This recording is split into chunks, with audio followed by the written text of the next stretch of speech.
Hello everybody, hopefully you can all hear me. Can you hear me? That is the question. I shall keep an eye on the chat and we shall see what is said.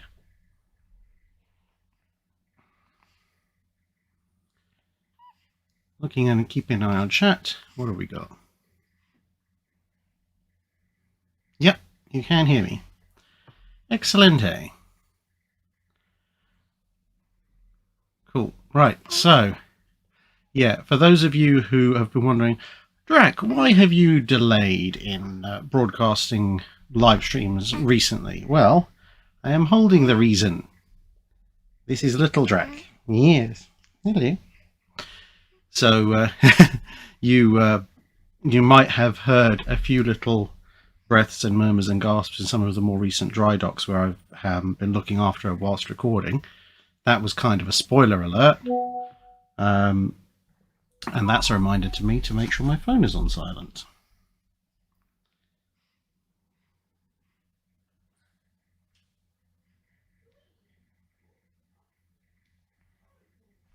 So yeah, for those of you who've been wondering, yeah, basically the last, was it now, 22nd, just over a month has been taken up producing regular content, obviously, but also looking after this little bundle of joy. Yeah, hello. Who is currently half awake, half asleep, wondering to whether or not she's going to be fed. So today we're going to be answering, first off, Patreon questions for Drydocks 270 and 274, of which I think there's about a couple of dozen. And then we will always, and then we'll be moving on to super chats and then regular questions from chat. As you can tell, I'm still a little bit tired. And yes, there is a Custodes Terminator model over there. And for those of you who thought I'd be a guard person, I am also a guard person. So, yes, this is the new hull that has been commissioned. So, getting into the Patreon questions fairly quickly, because at some point food will arrive and Mrs. Drac will take the baby off to have her own food. Graham William Kidd asks, as you approach Drydock 300 and 500,000 subscribers, what plans do you have for the channel? What will change? What won't change? What will have to change? Do you have any innovations you would like to introduce? Will you need a staff or flag officer? Okay, well, I suppose that's it is a bit of a channel milestone. What plans do I have for the channel? Basically keep going. So I can't realistically add more to the channel because it's pretty much a full-time job already as is. So you've got obviously your Wednesday videos, your Saturday videos, your Sunday videos, the dry dock, and then you've also got 2 Friday videos each month, which is where most of the sponsored content also goes. So that's going to stay the same. Yeah, I know. What will change? Hopefully not a tremendous amount. I am aiming to try and bring some more graphics into some of the videos. There's a couple of people who've reached out very kindly who are pretty dab hands at 3D graphics. So you saw some of that in the Armada video with the red and the blue ships. So I'm hoping to introduce that to videos where there really aren't that many photos or maps to help make things a bit clearer. And you might see a little bit more video footage on the channel because there's been a few recent court rulings in the UK surrounding Crown copyright and archival footage, which means potentially I now have access to a lot more UK-based archival footage, which is great because obviously that opens up a whole new range of ships that were filmed, because whilst the NARA archives are really, really good, for obvious reasons, they are predominantly US Navy based. Hello. Look at all the people. What won't change? The level of research I do for the channel. Oh, well, that might get even more intense because I might be visiting even more archives, but generally speaking, the quality of the channel won't be going down, hopefully. what else won't change? Well, the format also won't change. So long videos on Wednesdays. It's all that other stuff. What will have to change? The only things that might change is, in theory, there's a new bit of channel intro music potentially being worked on, so that might change. Other than that, what will have to change? I honestly, at the moment, I can't see too much having to change. About the only other thing is I have built up quite a backlog of live tour videos. So I still have USS the Sullivans back from 2022, which I need to show you all. And that was actually shortly after she was recovered after sinking. There's still a few bits and pieces from, well, there's probably about, I think, maybe 4 or 5 more videos from the US from last year. We've only scratched the surface of Australia from last year. I've obviously already been to the US briefly this year. There's stuff to come from that, although you've already seen the Mariners Museum, USS Monitor, for Galveston Naval Park, Seawolf Naval Park with USS Stuart should be going up at the end, towards the end of May. And of course, there'll be a whole section on USS New Jersey's dry docking as well. So that will be going up as and when the dry docking process is complete. And although I will repeat it later on in this stream, you heard it here first, folks. Yes, I will be over at USS New Jersey to see her in dry dock. That will be on the last weekend that tours are available, which, if I have my scheduling correct, is the 25th and the 26th of May. And if you want, there are also dry dock tours in the dry dock, looking at the underside of USS New Jersey with me, available for sale, ticketed on the USS New Jersey website. All money from that is going to the restoration of USS New Jersey. Just to be absolutely clear, I do not earn a single penny from any of that. That's all to the ship. So, yeah. Any innovations I'd like to introduce? Well, I'd really dearly love to be better at 3D modeling, but I'm useless at it, so I'll just be leaning on those who are happy to do it. Other than that, in the video footage, really, yeah, that's... also, I'm working on potentially getting my hands on some quite high-res 3D models of various ships for 5-minute guides, so I might be able to do little 360 spin around, some really basic stuff. And will you have any need for a staff or flag officer? I wish. The problem is that almost every aspect, in fact, pretty much every aspect of doing this involves having to have quite an in-depth knowledge of naval history to start with, because, of course, script writing requires the research. You can't really do the research unless you know what you're looking for in the first place. Recording, well, that's me, obviously. And then even the editing, making sure that the pictures are accurate and match up with the content of what's on screen, all of that is obviously also something that requires a deep knowledge of naval history. To explain that to someone, for them to do it, if they don't already know what they're doing, would probably take longer than me just doing it myself. Yeah, what are you doing? Oh, you're hungry. Yeah. So,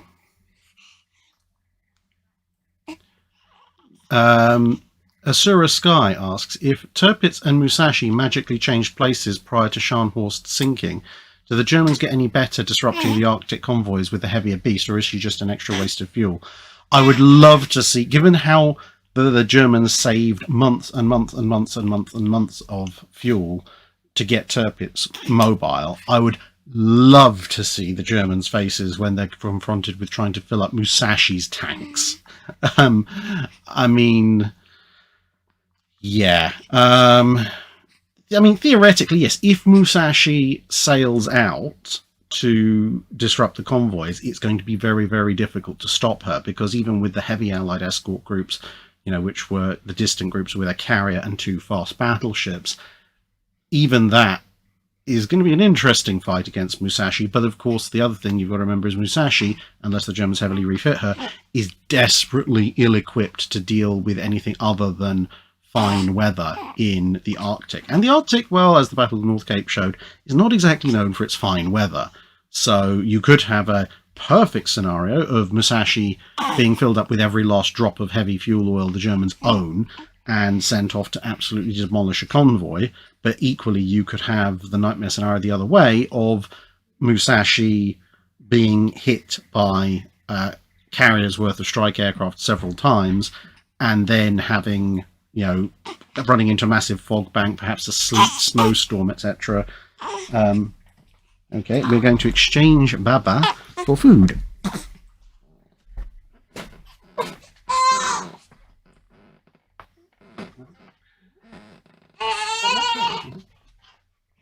Thank you, Mrs. Drac. Baba's going to get her own food now.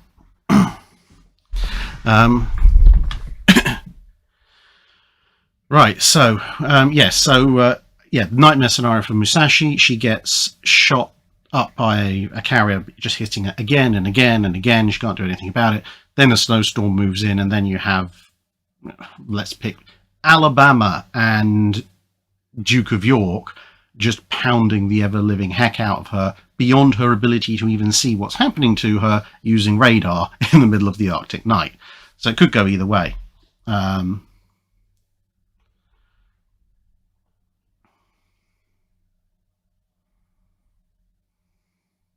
Animal was 16365. Don't worry, Floppy is very, very good. A very, very good guard dog. He looks after her very well.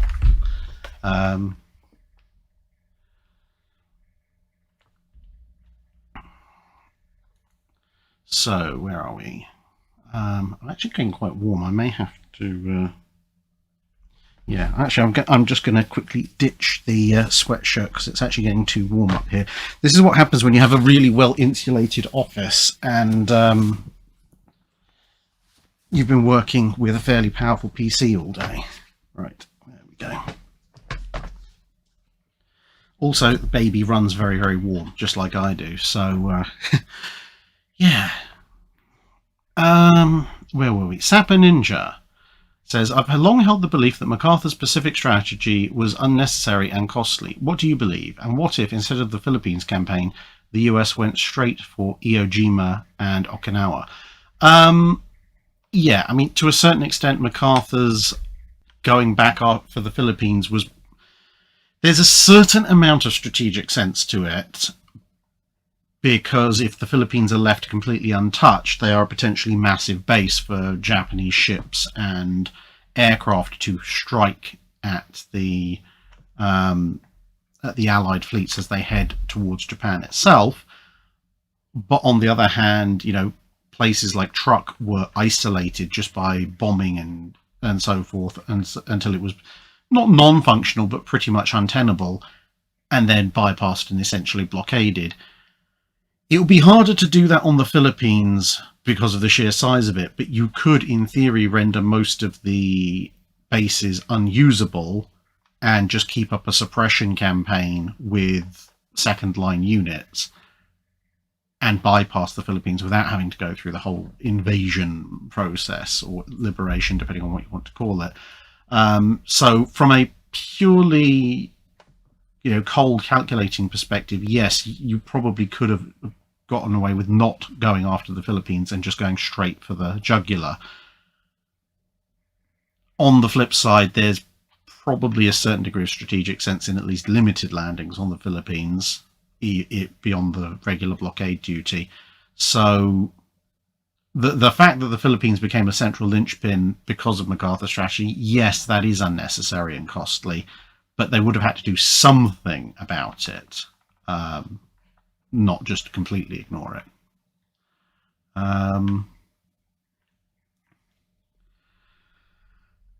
Lord Nelson asks, alternate history, if the Spanish Armada occupies the Isle of Wight, will England get to be Catholic again?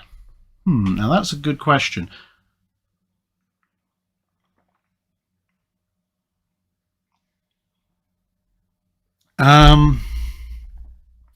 I would hazard a guess at probably not. The reason for that is that the Isle of Wight is very useful in many ways, But strategic harbour for 130 plus ships, it isn't that. Could the Spanish Armada occupy the Isle of Wight? Yes, they carry enough troops.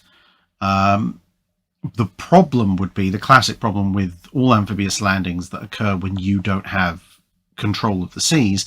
The English fleet that's sitting right there would be constantly attacking you, and once you've given up movement and you've had to split your formation to allow transports and so forth to get closer shore to land troops, then the English fleet can harry and pick you off and harry and pick you off. And of course, Portsmouth is right there, so they can be cycling back home at night for rest and rearming and just hitting your fleet constantly.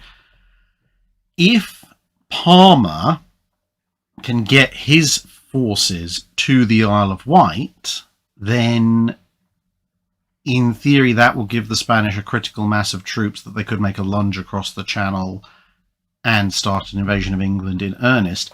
The problem is, by the time Palmer is in a position to get his fleet ready to go, that's a long time for the Armada to hold out, because the Isle of Wight does not have enough food and provisions to supply them and their troops as well for particularly long periods of time. And you've got the fact that the Dutch and all their flyboats are waiting just offshore, really, really wanting Palmer's invasion barges to come out so they can pick them off. And if the Armada is at the Isle of Wight, it can't protect Palmer. And if it goes off to drive off the Dutch, even if it can, which it might not be able to because of the shallow waters around the Dutch coast, but even if they somehow magically manage to, they've then got to fight their way back through the English fleet, assuming that the wind even allows them to, because of course a wind that takes them from the Isle of Wight to the Netherlands is exactly the wrong wind they need to get back to the Isle of Wight. So, in theory, if Palmer and Medina Sidonia roll like half a dozen natural 20s between them, yes, in theory they could launch a successful invasion of England from a base in the Isle of Wight. But realistically speaking, there's a lot of fairly major problems with the idea, which would result in them failing.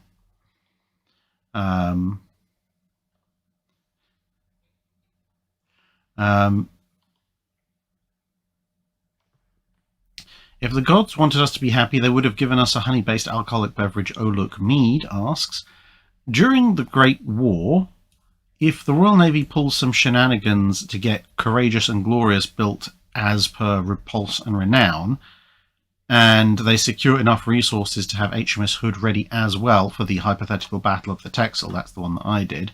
Okay, so we've got 4 Renowns and Hood.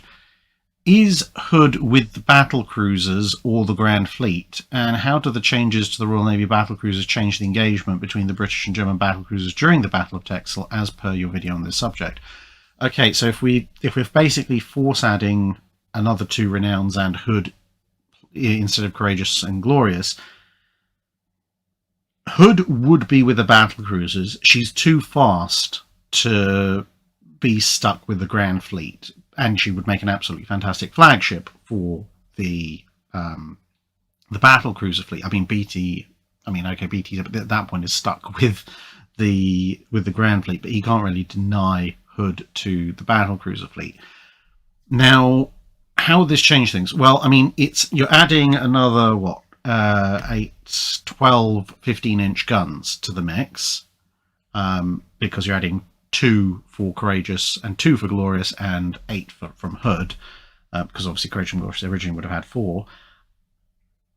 So there's more firepower and an extra hull facing off against the Germans. So the German battle cruisers are going to be attrited somewhat faster. Hood has the protection to pretty much just happily stand off in battle with the Germans. The ranges and the angles of fall and so forth are too close for her to fall victim to the kind of thing that historically did in for her later on. The one thing is, though, that Courageous and Glorious, whilst they are even less well protected than Repulse and Renown, in their initial service before they get their 9-inch armour are also not particularly well protected.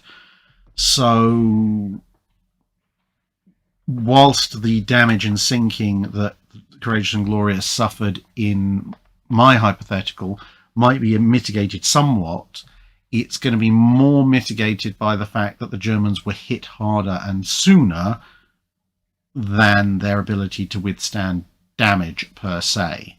So I think there'll probably still be at least one hull loss and a fair degree of damage going on, but the Germans will be turned around a lot faster. Patrick Donnelly asks, hypothetically, if Lexington CV2 was to survive the Battle of Coral Sea, assuming for the sake of argument the avgas tanks are somehow properly vented and the fumes are suppressed, how long would it take for her to be repaired, refitted, and returned to service? Ooh, okay. So if she suffers the damage that she historically did up to the point where that she suffers the fatal explosions, but not obviously suffering those, I mean, between the bomb hits and the fires,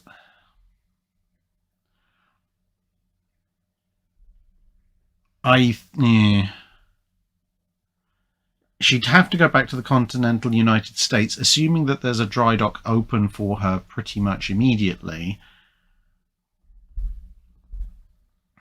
I would probably ballpark it at around 9 months. Somewhere between, yeah, I would ballpark it at 9 months. It could extend as far as a year, depending on how much rebuilding work needs to be done and, what other changes they might choose to make at the time, like revising her anti-aircraft armament and removing some of the guns she has aboard at the time. It could be somewhat shortened if they decide to go, 24-hour shifts, 7 days a week, because after all, she is a really big carrier, and they'll want her back on the front lines again. I would almost say look at Saratoga, but then Saratoga, when she ended up in dock, ended up in dock for slightly different reasons. So, yeah, I would say on average 9 months, but you could easily be plus or minus 3 months on that in order to get her fully back into service. Andrew asks, what happened with the Bilge Pumps podcast? There's been no updates in ages. Life happened. Dr. Clark, as I'm sure he's let people know on his channel, is in the process of gearing up to relocate. Jamie was snowed under with work for a good period of the tail end of last year. And at the beginning of this year, obviously, well, you just saw, we were either preparing for the arrival of or dealing with the arrival of Mini Drac, the new baby. So, that basically is why Bilge Pumps has been on a bit of a hiatus. Is essentially what happened was when one or two of us were free, the other one was not, and that just cycled around for a while. We are hoping to bring it back as, rather than a weekly thing, as a monthly thing, hopefully for the rest of the year, and we'll see where we go from there.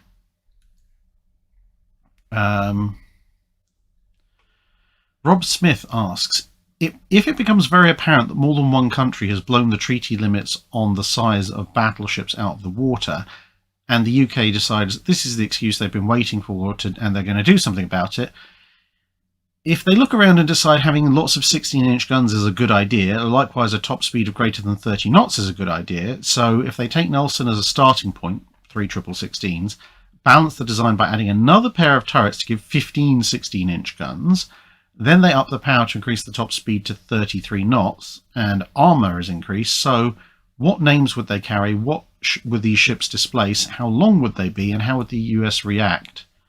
And would the US react by skipping the Iowa and going straight to the Montana? Oh, flip me. How the heck would you pull that off?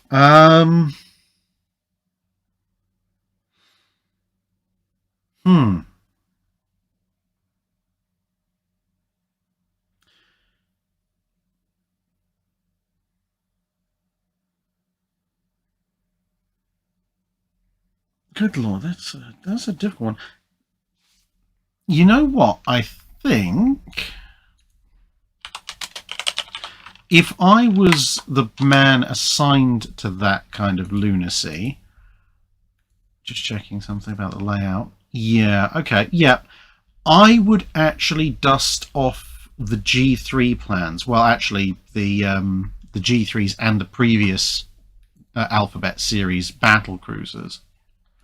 The reason I say that is that if you are going to have 5 turrets, then you could go Nelson arrangement forward 2 aft, but that's going to have some rather interesting stability implications, at which point taking the G3 layout as a basis, but then whereas on G3 you have the boat deck and the secondary 6-inch batteries aft, at that point I would be tempted to go, okay, well, we're going to have to put a little bit more hull on anyway, extending further aft. And then instead of the secondaries and the boat deck, I would then stick the additional 2 triples after the funnels, after the mainmast there. You've then got space. If you delete the twin 6-inch secondaries entirely, you could probably get 3 twin 4.5s abreast the forward superstructure. And as long as you're not... Actually, no, given the position of the twin 6s, you could probably then get another 3 twin 4.5s abreast the funnels. So that will give you 12 twin 4.5s, which would give you a good secondary dual-purpose broadside. So essentially what you're looking at is a slightly stretched G3 design with a bit more armour, and that's giving you a hull and machinery space that's already spec'd for around about 31, 32 knots. So, given that you've just increased the length somewhat, put in a few more horsepower, you might be able to get up to 33. But you're going to probably be looking at, I would say, low end 50 to 55,000 tons and well over 900 feet. Would the US react by skipping the Iowas and going straight to the Montanas? Well, kind of yes, but also no. I don't think they'd go for the Montanas. I think they would go for what I term the long Tanner. So there's a whole host of designs for the Montanas, and one of them is kind of the ultimate long. I call it long Tanner because it's really, really, really long, and it's really long because they are fitting enough machinery in to near enough match the Iowas for speed. So I think they'd go for that because they've already got a sketch design for it. And yes, it only has 12 16-inch guns, so there's short 3 of them. But you've got the speed, you've got the armour, and you've got a decent amount of firepower as well.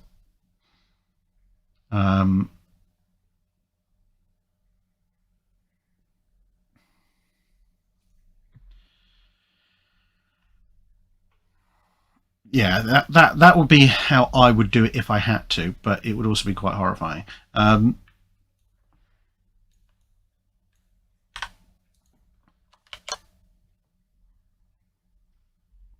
Todd Webb asks, of the nations actually involved in World War I and ships actually completed by the end of World War I,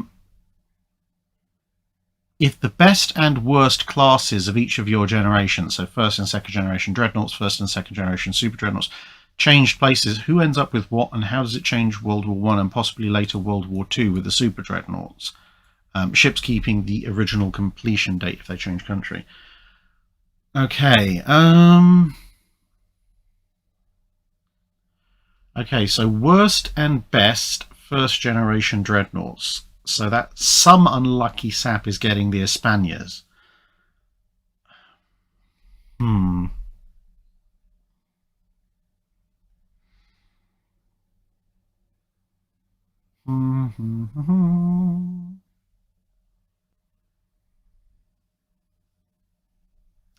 Well, let's see.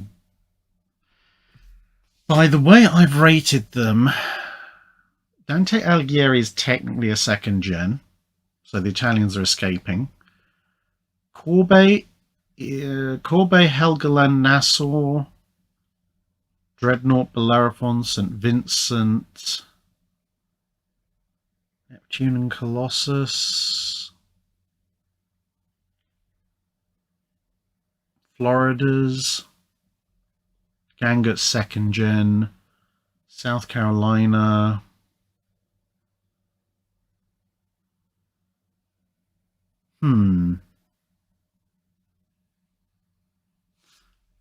That's a good. No, the Florida's technically second gen because it's got 10-gun broadside and it's all centerline.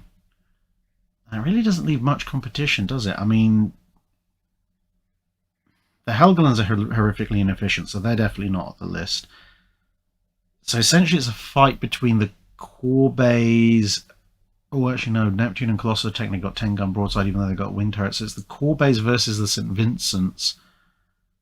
Because let's face it, South Carolina's out of the running.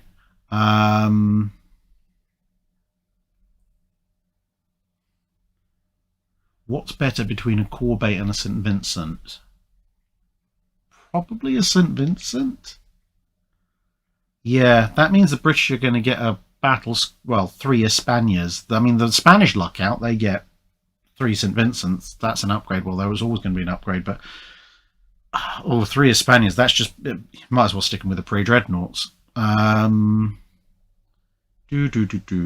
Second gen. Now, second gen Dreadnoughts are a lot more interesting because now you're talking about all centerline, potentially up to 12-gun broadside. So you've got what Arkansas and Wyoming are the end result for the US, Ganguts or the Imperatrice de Marias for the Russians, the Alighieri's, Cavour's, Dorias for the Italians, Kaisers and Koenigs for the Germans, and the French don't have any because they've still got Courbet. Now, who would be the worst and the best out of all of those? That's an interesting one. Maybe Algieri. I mean, Algieri's got a lot of advanced features, though. Not particularly well protected. I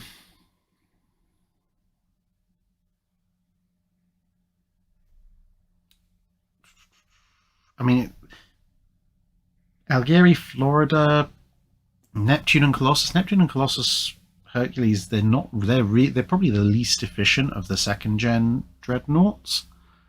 And whoever they swap with, Arkansas, Wyoming, I mean, it's probably not going to change all that much, to be honest, on second gen Dreadnoughts. First gen Super Dreadnoughts. So what have we got? New York and Texas. Maybe Nevada and Oklahoma. The 13.5-inch series, so the Orions, King George V's and Iron Dukes. Britannia. That's about it in terms of the ones that are actually built. So at that point, Britannia's swapped with Nevada and Oklahoma. Well, given that the Marine Nationale didn't do a huge amount with their Britannias, and Nevada and Oklahoma. Again, the US isn't involved in most of the war, so they can always stay home. Second gen Super Dreadnoughts, though, so that's basically all the 12-gun US standards completed during the First World War. Queen Elizabeth, Revenge, Bayern, nothing from the French, nothing. Oh, we've been ignoring the Japanese all this time. They're probably lucked out in that manner. But at this point, that's going to be the Fusos and Iseis, and the Italians didn't finish the Caracciolos. So Fusos, Iseis, Bayerns, Hueys, Revenges, and all the various standards. Ooh, what would be the worst one out of all of those?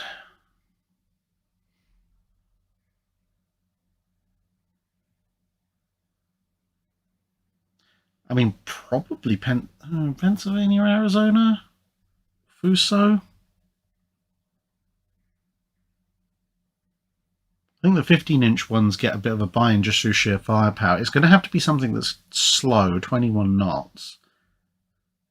I mean, it's stiff competition, but I think maybe Pennsylvania and Arizona maybe get swapped with what then? Fusos and Iseis are a bit too under-armoured. It'd be a toss-up, I think, between maybe the Bayerns and the QEs. If they swap with the Bayerns, probably not a huge amount changes for Germany because it's Super Dreadnoughts. The the Americans would be very annoyed that they've got a 15-inch gun ship sitting in all their beautiful 14-inch stuff.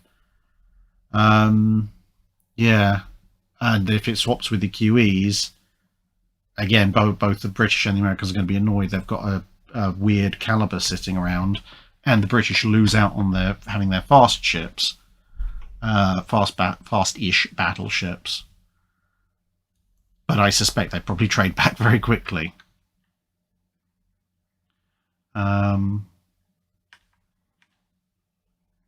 James Hain asks, given the effectiveness of the Fritz X bombs when finally utilised, if they'd been available in numbers, particularly in the Mediterranean, could that have prevented Force H from interdicting Axis supplies and therefore allowed Rommel to make it to the oil fields?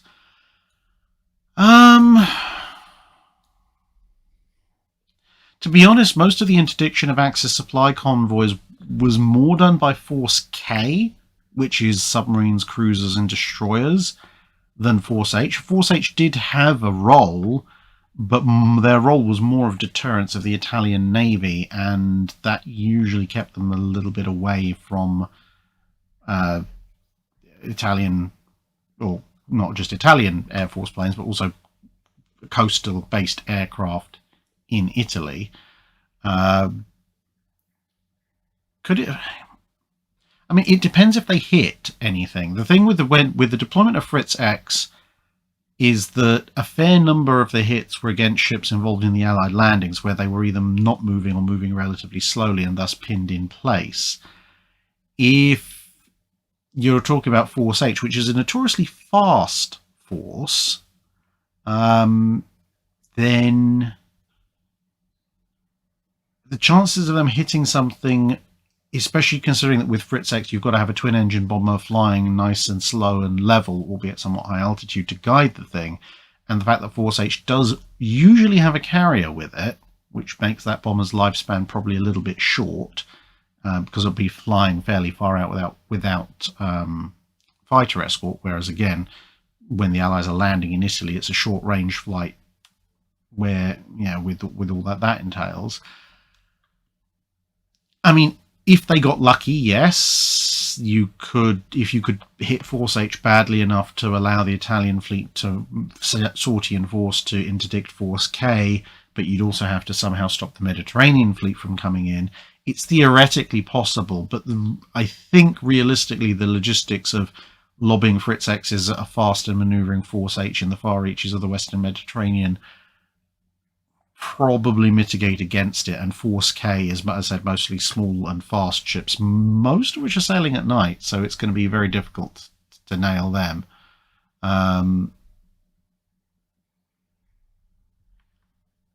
Operation Torch, however, would be interesting with Fritz X's.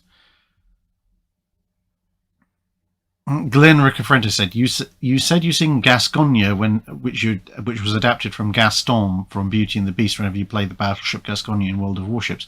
Can you sing it for us, please?" Maybe not right now.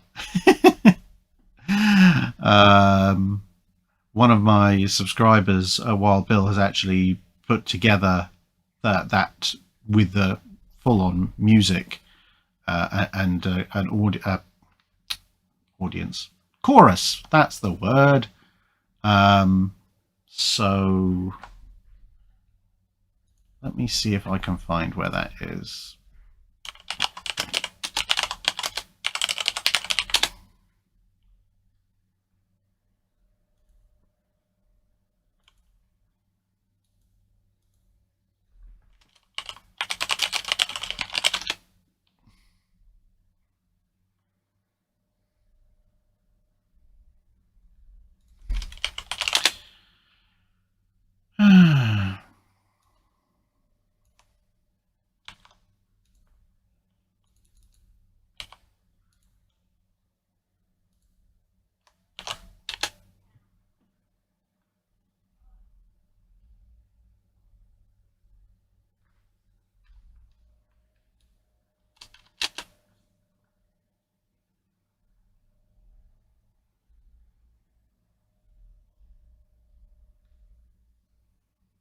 I can't find the song at the moment. It's somewhere in my liked videos list. But there you go.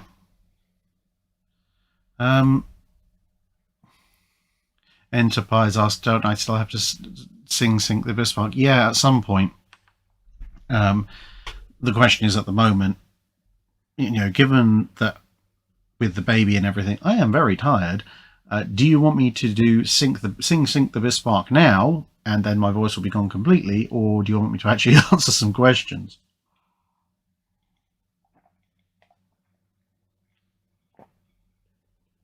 But don't worry, as I get more and more awake, as the baby sleeps more and more, then I'll be able to sing for you. If you really want me to. I don't know why you'd want that, but I suppose there's no accounting for some people. There are, less painful ways to die, but King Brock asks, immediately post-war, it is obvious that having fast battleships to escort carriers is a necessity.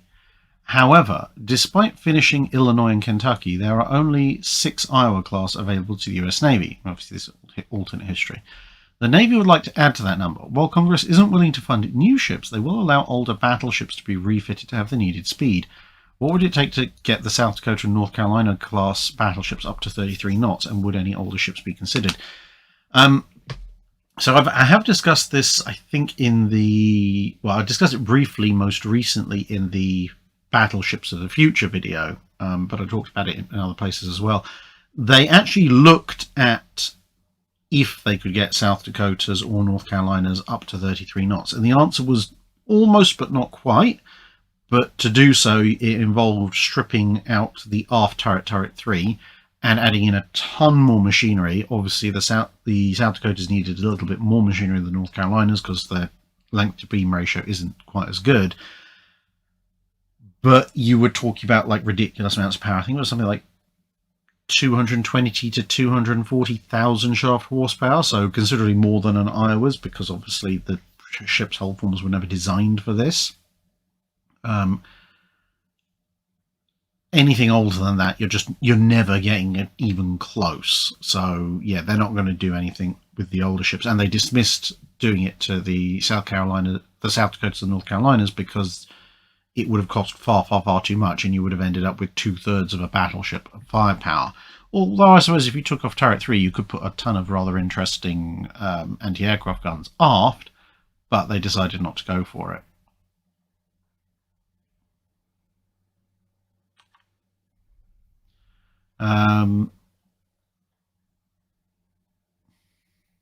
Yeah, Venom Geek Media, if you scroll back to the beginning of the stream briefly, you will see there is a baby in the house. Then you can come back here and catch up. Mike Lima 777 asks, you are somehow put in charge of the Royal Canadian Navy in January 1929. As a housewarming gift, the Navy is given enough resources and manpower to establish a decent-sized Navy and is granted up to 1 million tons, should there be 1 million tons, for warship construction. As an economic stimulus, the 4 largest shipyards in Canada and all Royal Canadian Navy dockyards are expanded, with St. John and Esquimalt? Who knows? Able to accommodate anything up to a supercarrier. In 1929, okay. You also receive permission to outsource construction to friendly nations and use their designs and weapon systems as you see fit. Whilst you would be mostly exempted from the London naval treaties, you are limited to 10 capital ships and 16-inch guns. Given hindsight up to 1945, or any period covered by the channel, what type of ships would you construct and roughly how many? And once war breaks out, what would be your overall strategy? Well, if I am the Canadians, that gives me a chance to theoretically build HMS Drac, which some of you may remember from way, way back when. So HMS Drac, basically Richelieu-style layout, except with quad 16s up front. Since I'm not subject to a treaty displacement limit, just 16-inch guns, that's fine. I can have a nice big hull, massive light medium anti-aircraft battery on the back, with maybe 1 or 2 twin 4.5s or 5-inch riding centre line there, and then heavy AA down the superstructure either side, 30-ish knots speed. And, well, if I'm the Canadians, that's going to cost me 45 to 50,000 tons of ship.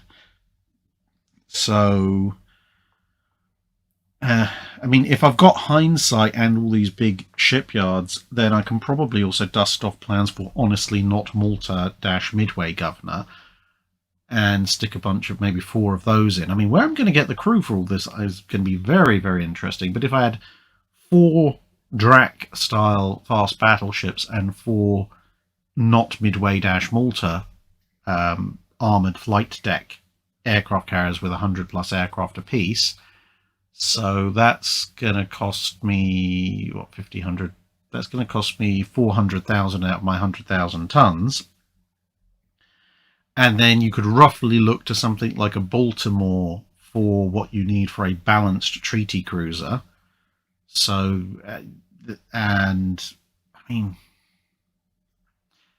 if I've got hindsight and therefore technically technology up to the period of 1945, then I could also go for auto-loading 6-inch guns or something, but maybe assuming not that.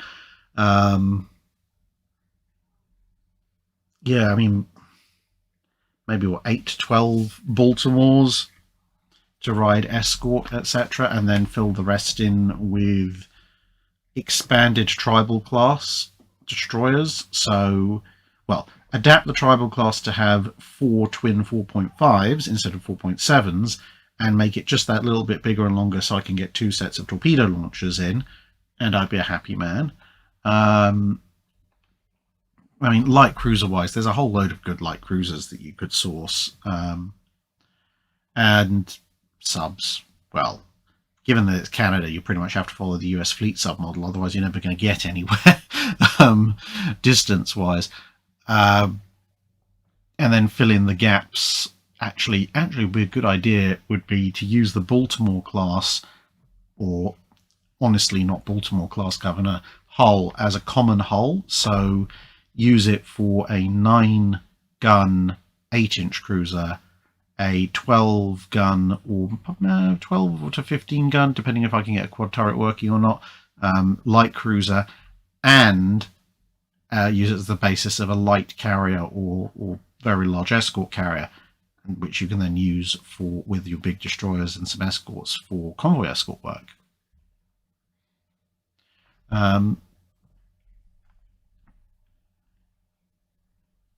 So my overall strategy at that point would be, I've got my battle fleet ready, and then if I've got, hindsight, then circa 1937, I just start spamming the build escorts button, swamp the initial U-boat surge with loads of escorts backed up by some hunter-killer groups based around my Baltimore hull-based light carriers, and and when Bismarck sails out, there's a punching bag of at least 2 Drac-style battleships and very, very large angry carrier waiting. Also, I would buy, and I know it's probably not the best or most efficient way of doing things, but I like the aircraft, so it's my choice. I would contact Westland, get all the specs for the Whirlwind, pay Rolls-Royce to build a Peregrine factory in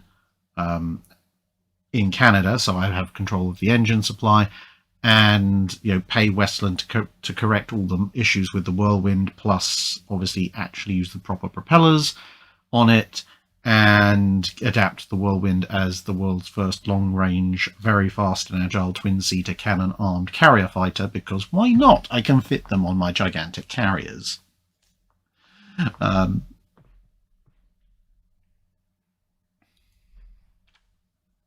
Also, because it's a twin-engined aircraft, they also can be my dive bombers and my torpedo bombers. So I have one type of aircraft.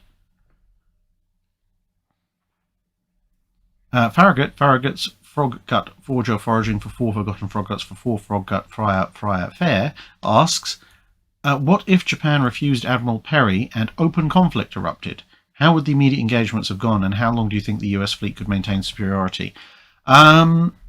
Well, I mean, on land, Perry is stupidly outnumbered, and does not have the firepower available on his ships to win a land campaign. But on the other hand, Perry has pretty much all the cards at sea.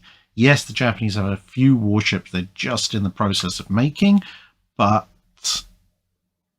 they're scattered. They still belong to the various clans rather than a central government. So Perry could probably sweep the seas of any immediately ready or soon to be ready Japanese warships pretty quickly. And he can maintain that superiority because Japan does not have the shipyard building capacity to keep up with being constantly shelled.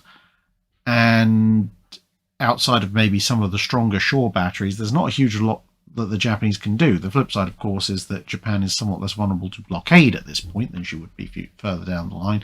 So you'd get this weird kind of stalemate of Perry can keep cycling ships back and forth to maintain his blockade without any of them wearing out. The Japanese can't really dislodge him from anywhere, but also Perry can't dislodge the Japanese from their main strongholds and can't really conduct a land campaign unless he gets another few nations involved, which is probably fairly unlikely. So it would be a case of, do the Japanese decide that the economic damage that they're taking from a blockade is worth sitting down and opening things up, or is it just going to be this sort of slow burning forever war? Or do the Japanese play a wild card and go and find someone else with a bigger navy and negotiate with them to open up Japan to them in exchange for kicking Perry out of the Western Pacific?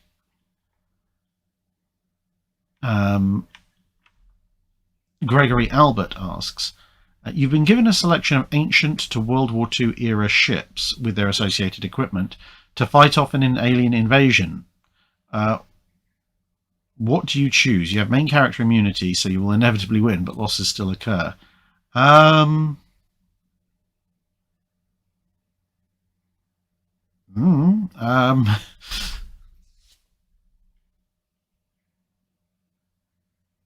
Well, what are the aliens invading with? Are we talking War of the Worlds aliens? Are we talking Battleship the movie aliens?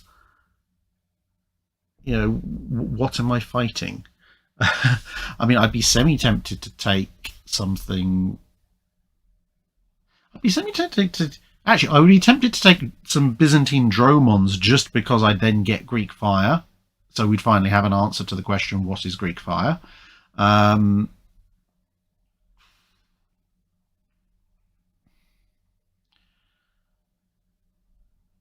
Other than that, just take the best examples of each class.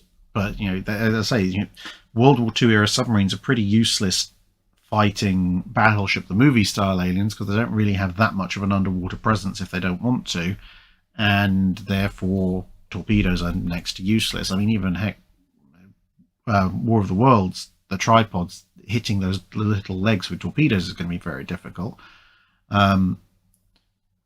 But if some of the decisions would be made by the theoretical vulnerability of your ships, because if you're facing a case of, well, you're probably going to get blown up 10 minutes into the engagement anyway, then there's no point in taking big centerpiece ships like a Baltimore or a Prince Eugen. At that point, you just want ships that can fire the fastest as humanly possible. So you'd be talking about Des Moines, Atlantas, maybe even pre-Dreadnoughts with their multiplicity of guns, just to throw out as much shot as humanly possible before you get blown up.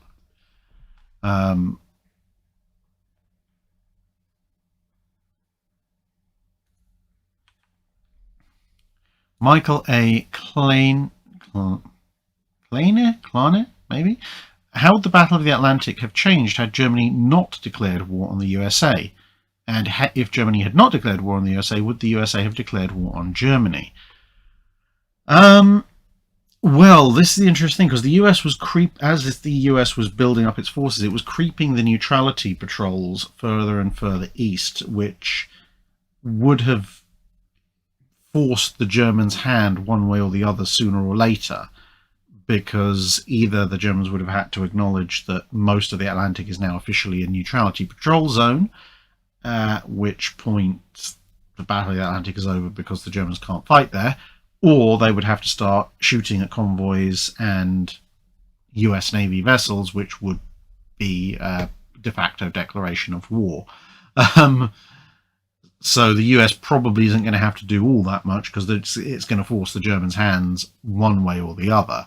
But if the Battle of the Atlantic, if the Germans hadn't declared war on the USA there and then, when they actually did, technically that actually works out worse for the Germans, because every month that the US is involved in World War II, with Britain as an ally, because of obviously Pearl Harbor and the Japanese attacking the Pacific, that's another month that the East Coast convoys are sailing relatively unmolested. It's another month that the US shipyards are able to churn out escorts without having to worry about expenditure, training, or loss. And yes, inevitably, when the war eventually comes, the Germans will theoretically have a few more U-boats to throw at the problem, but proportionally speaking, there will be a lot more escorts and escort carriers available. So, although the initial flare-up will probably be slightly more painful, the rapid downfall of the Kriegsmarine U-boat arm will probably be even faster.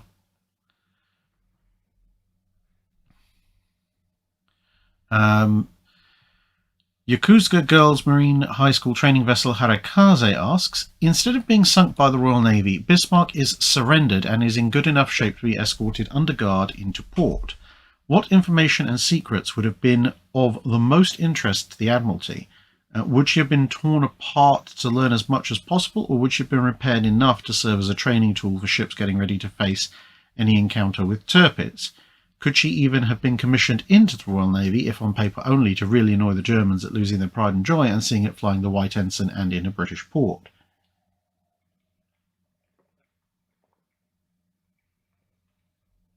I have a feeling that she would actually, which is ironic enough considering I was answering a question earlier today in this coming weekend's Patreon Drydock about it, she would actually probably follow a career similar to that of HMS Graf, aka U-570.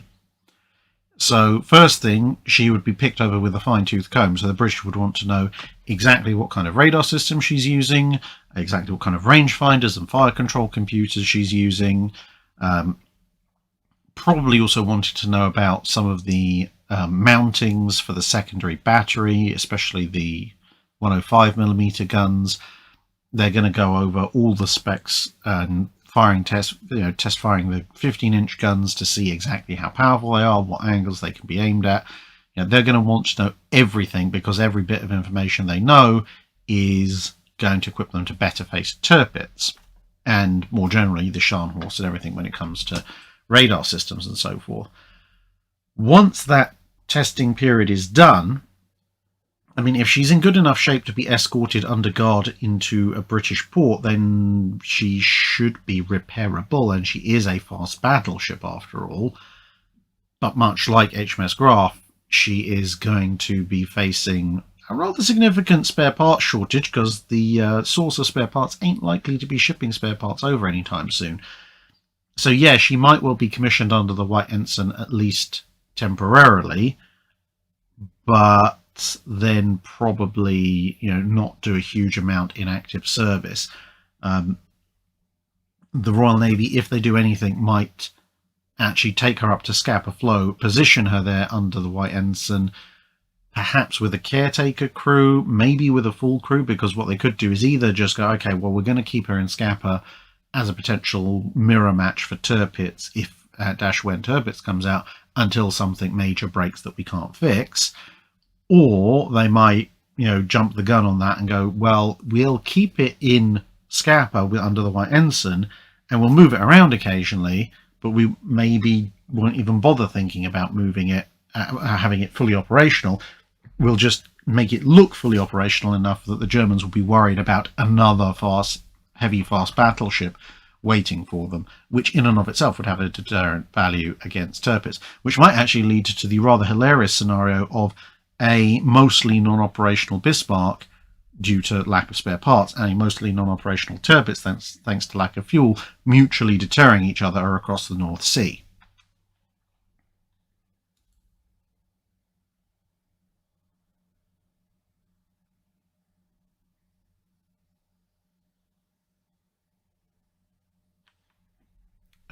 Christian B asks, instead of Nuremberg, all 5 of the started hippers, so that would be Hipper, Blücher, Prinz Eugen, Seydlitz and Lutzow, the Scharnhorst, the Bismarcks, and all of the started... Oh, right. So instead of Nuremberg, all the hippers, the Scharnhorst, Bismarcks and the carriers, Germany builds 24 additional Deutschland-class cruisers of steadily evolving design instead. How will this affect the course of the war at sea? Oh, that's a nice one, actually. That is a problem. Well done. 24 additional Deutschlands. Now that's a new one for me for alternate issue, because that's 27 Deutschland and Deutschland descendants instead of Nuremberg, Leipzig, the Hippers, Scharnhorst, Bismarcks, and carriers. Well, as we know, 2 of the 5 hippers were fairly useless because they were never finished. Blücher got sunk almost immediately. Nuremberg and Leipzig didn't do all that much for the World War II effort. Tirpitz mostly sat as Queen of Norway. Graf Zeppelin did basically nothing. So having Deutschlands and Deutschland derivatives, they can actually do something. That's an immediate step up. The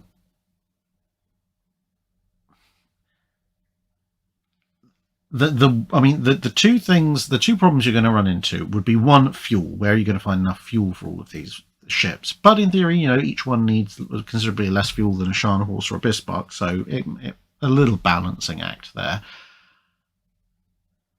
The evolved designs would probably be like the P cruisers, P-Kreiser, that the Germans were designing. Yeah, I mean, if you can get enough of them out into the Atlantic, that could be a major, major, major problem, because yes, they will lose horribly if an Allied fast battleship catches them, but if it's early enough in the war, there aren't that many Allied fast battleships. Well, especially 1939, 40, 41, you're talking just about initially Dunkirk and Strasbourg as well, which would be able to handle them. But then it'll just be Renown, Repulse, Hood, and maybe King George V when it shows up. All the other British capital ships are too slow. Rodney, Warspite, Queen Elizabeth, Nelson, etc. could easily kill one, but it doesn't have to stick around to be killed. It can just leave. So, and, a cruiser hunting group of, 3 or 4 British cruisers could handle one of them.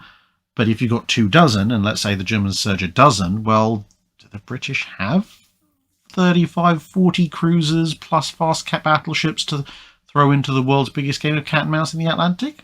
Probably not. Yeah, that could be a big problem. I mean, the only caveat to all of that would be that if the Germans start this building program at the time that historically they started building the Nürnbergs and Hippers and everything else thereafter, that does give the British a bit more of a heads up to try and build something else. So the British might start churning out some kind of ultra large cruiser in the late 1930s or something. But without the British doing a fairly major turnaround response, that could actually be a very, very serious problem. There's such pointing out convoys. Yes. Well, the thing is, even convoys could potentially be countered with that many Deutschland and Deutschland derivatives, because if you've got an old battleship like an R class or Malaya, pottering around as the heavy escort, yes, that could kill and or drive off any one of them. But with that many, you could have them hunting in groups of 3. And if your Arado 196s spot a convoy, you could almost act like a mini wolf pack. Have one basically go, "Hello, Mr. Battleship. Look, I'm over here. You want to come and kill me? Oh, look, I'm smoking really badly. Something must have happened to my engines. You might be able to catch me. Come on, come on. Draw away, draw away, draw away." That's it. And then when the battleship has been drawn 10, 15, 20 miles away from the convoy, chasing the hypothetically, apparently partially crippled raider, then it just says, oh, actually, you know what, my engines are fine, motors off over the horizon, and then you find the other two are attacking on the opposite side of the convoy, and by the time your sort of geriatric 20-21 knot battleship has trundled all the way back into gun range for the convoy, well, they've already, killed half the convoy and run away again. I suppose the counter to that would just be put 2 battleships on each convoy, but then you're not running that many convoys because you don't have that many battleships. Art Brogden asks, instead of intervening in Greece in 1941, the Desert Force takes Tripoli, ending the North African campaign before the Germans and Rommel can intervene. Mussolini is deposed, Italy exits the war. What effect does this have on Royal Navy deployments to the Pacific and Singapore as opposed to Force Z? And would that deter the Japanese from pursuing the Southern strategy with a credible British fleet in addition to ABDA assets? In other words, the 553 fleet balance as a reality. Okay, so if we assume that Italy has exited the war, and obviously it being 1941, there aren't German forces significantly in Italy, so that locks the Germans out. I mean, on the flip side, the Germans will have taken Greece, so they will be able to exert air power in the Eastern Mediterranean, and Vichy France is still Vichy France, so they can't attack the Western Mediterranean. So there is still going to be the need for a Mediterranean fleet of some strength, not just because of German efforts in Greece potentially coming towards Crete as well, with the various Luftwaffe aircraft. But you're going to need surface forces to repel surface invasion fleets. But it is going to be a much reduced force, because Force H can now essentially be an anti-submarine hunting force with maybe, a capital ship and a carrier, but more to go after German raiders in the Atlantic. The Mediterranean fleet can be drawn down. Force K can be drawn down. There's not really going to be any need for submarines, so all the submarines can go back into the Pacific, which is where they were trained to be in the first place, most of the ones that ended up in the Med. So Force Z, you can probably shake loose at least one more fast capital ship. There's probably going to be at least 2 carriers available right from the start, and a bunch more cruisers. Would it deter the Japanese from pursuing the Southern strategy? They'd still have to come south, because ultimately they do have to go up. They're faced with an either-or situation. Either they go for the Dutch East Indies and the oil fields there, or they are just forced to kowtow without even so much as a whimper. And that means they have to secure their lines of communication, so that means they will have to be going after Malaya and so forth. But they might play things a bit more conservatively. So they might go, okay, we'll go for the Philippines, we'll go for Malaya, we'll go for the Dutch East Indies, but we're essentially going to use the eastern part of mainland Southeast Asia as a buffer zone, with our air groups and aircraft trying to attrit down the Royal Navy. Obviously, they were not going to get a Pearl Harbor style strike in, but they could try gradual aircraft attrition whilst they focus on taking and holding the Dutch East Indies, and maybe trying to sucker the Royal Navy, which would be the smaller of the 2 forces at that stage anyway, into some kind of stand-up confrontation, Kantai-Gessen style confrontation in the waters around the Dutch East Indies. But that would obviously be fraught with danger, because if they take significant losses or lose, then they're opening themselves up to a strike from the US coming from the other direction. So they would have to play things a lot more closely. I think one of the more interesting things would be, whilst the Royal Navy would have a fleet in being, which, as long as they've got air cover from their carriers, and yes, I know against Zeros and stuff, Full Mile's probably not going to do tremendously well, but if they're just being attacked Force Z style by long-range bombers, they can deal with that. The more interesting thing is going to be all those subs, the T-class and so forth. because if the Japanese, whilst they're trying to establish their footholds in the Dutch East Indies, are suddenly faced with repeated attacks from submarines that have been training in those waters and actually have working torpedoes, that could cut the legs out from under the Japanese war effort quite quickly, because, you know, at that point, even sinking warships wouldn't necessarily be the priority. At that point, you would want to be salvoing your big batches of 10 torpedoes at the troop convoys, the troop transports, because troops don't grow back.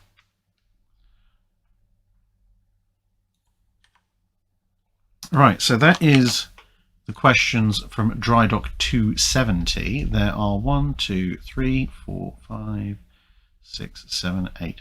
There are 9 questions from Drydock 274, but since we've got this split, I'm going to quickly summon Discord and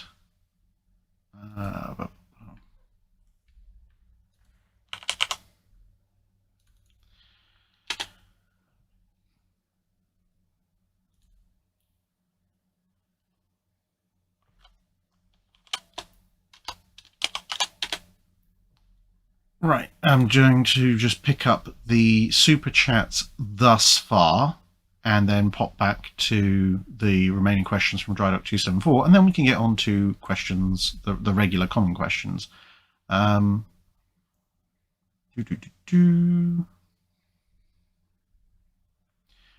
first chat, super chat from Sad Wings Raging. Keep up the great work. Thank you very much. I will do. Oh, there was a one.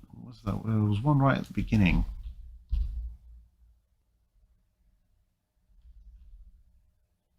There was a super chat right at the very beginning, and I can't see it because the chat won't scroll up high enough. Can whoever it was please ping Fleet of Oceans and tell him what it was.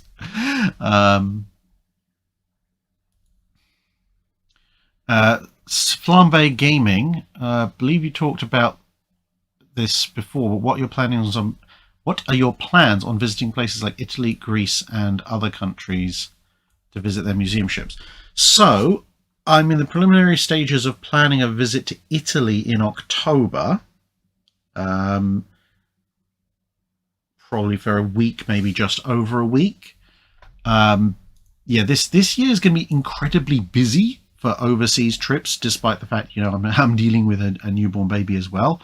Thank goodness Mrs. Drack is understanding, and the baby is fairly easy to take care of. So, yeah, Italy in October. There's the Shipshape crew going to Scandinavia in June, and when I say Scandinavia, I literally mean Scandinavia: Norway, Sweden, Finland. Dr. Clark was in the chat earlier. Are we going to Denmark? I don't know. Maybe. And what else we got? I've got to go back to the States in September for the Hinsa conference, so there'll be a mini trip around that.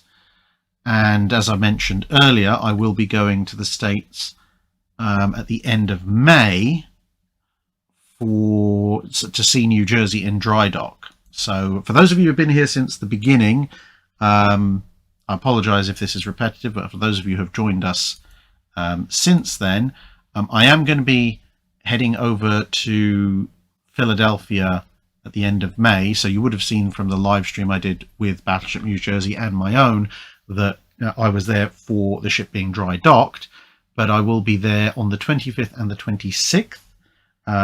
So there will be dry dock tours on the 25th and 26th. There are dry dock tours conducted by Ryan and dry dock tours conducted by me. So if you want, you can get a dry dock tour with Drac on one of those 2 days, and all of the money goes straight to the conservation of the battleship. I'm not being paid anything. I'm just doing this to help the ship out. There will probably be more generally a potentially a meet and greet. Probably not on the Saturday or Sunday. I don't know yet. I'm still thinking about that, mostly because it is an active dry dock. an active, the old Navy yard. It is still an active shipyard. So I don't think you can just show up and look without having been booked in, etc. They do have security on the gates, but potentially I could organise a general meet and greet one of those evenings, or somewhat maybe at some point in the early part of that coming week, week starting the 27th.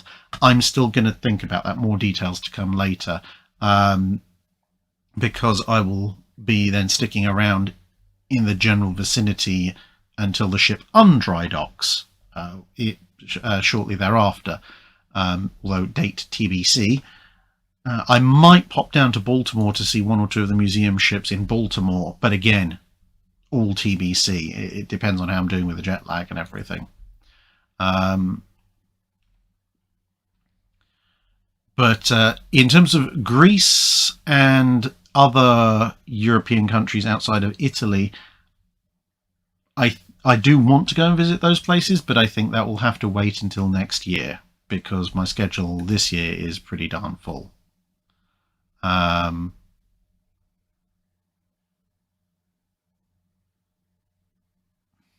Seneca Nero says, I thought you, Drac, were of the age where the kids were about to move out.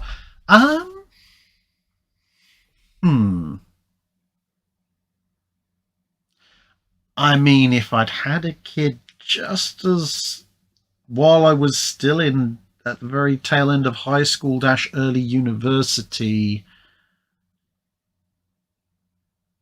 then theoretically they might just be on the verge of moving out. Although in this economy, probably not, but they'd be just about old enough to. Me and Mrs. Drac just chose to wait a little while, because, well, apart from anything, the fact that thanks to you guys, I'm able to do this job, which means unless I'm down at the archives or various museums, I'm mostly working from home. That means I'm actually around to help bring up the baby, which is infinitely superior. I mean, given how much hard work it is this way round, I can't even imagine how hard work it would be if I was still having to do an 8 till 4 office job on top of all of this. Anyway, Flumber Gaming also says congratulations to Drac and Mr. Drac. Thank you very much. Animal 16365 says, as battle cruisers became more heavily armoured and armed, hood, etc., could you consider them to be lightweight battleships? This also includes battleships becoming faster with improved engines. My only concern with that particular title is that Hood and the Splendid Cats and the Dareflingers and so forth tended to actually displace more than their contemporary battleships, or close to it, because of the size that you needed to fit the engines to get the speed, even though they were less heavily armed and less heavily protected. So lightweight battleships, maybe not. I mean, the Splendid Cats, Dareflingers, a lot of the German battle cruisers did have armour plating on their belts, which had a thickness contemporaneous to some Dreadnoughts of roughly the same period. But one of the things that is a little bit misleading with that, which you do have to be very careful of, is the fact that when you look at how much armour that was, how high was that belt, how long was that belt, and then you compare it to contemporary battleships, there are still, the battle cruisers do actually still have physically less armour than, even if it's equivalent thickness, like a Dareflinger, and then you find a battleship, contemporary battleship with 12-inch or so armour, and you'll see that generally speaking the battleship's armour covers a much larger area at maximum thickness. But yeah, lightweight, I don't necessarily think so, but you do have that confluence. Obviously, historically, that would become the fast battleship. The Germans had a term which essentially someone said meant effectively unity ship. So you could consider them a step on the way too, I think. But then at the same time, when you look at some of the Japanese efforts in the 1920s, before everything got canned by the Washington Naval Treaty, 1910s and 1920s technology, I think, is probably just a little bit too far behind the curve to really say that they could be in the full battleship realm without being stupidly larger, like Hood. So it would be a difficult one, I think. But it's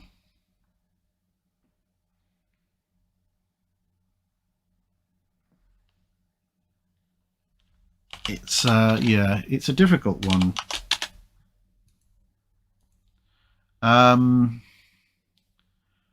Chandelord Chandel, could the SS Bismarck be converted into a carrier? SS Bismarck.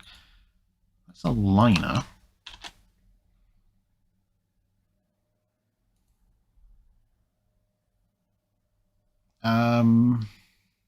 Later became RMS Majestic. Imperator class ocean liner. 956 foot long, 100 foot wide.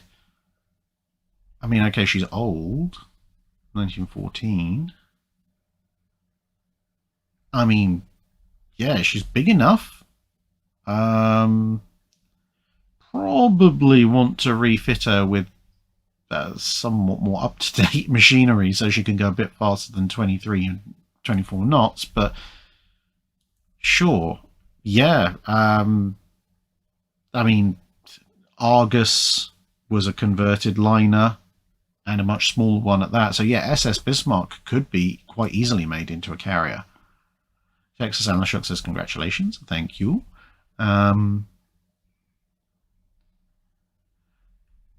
Whiskey Delta Golf asks, could the 9.4-inch turrets on the Dantons have been replaced with single 12-inch guns?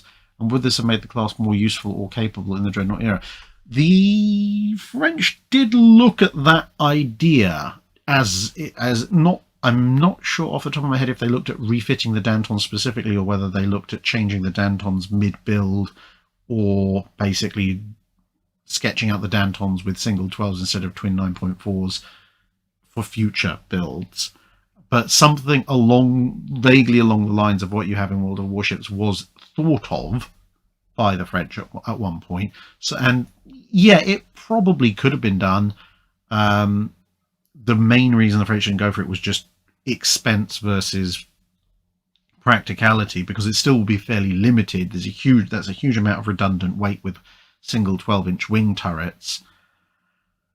But well, I mean, the Dantons would have, with single 12s, they would have made a degree of dreadnought-ness, I suppose. But the thing is, at the same time, you know, what did the Marine Nationale even actually do with their ships?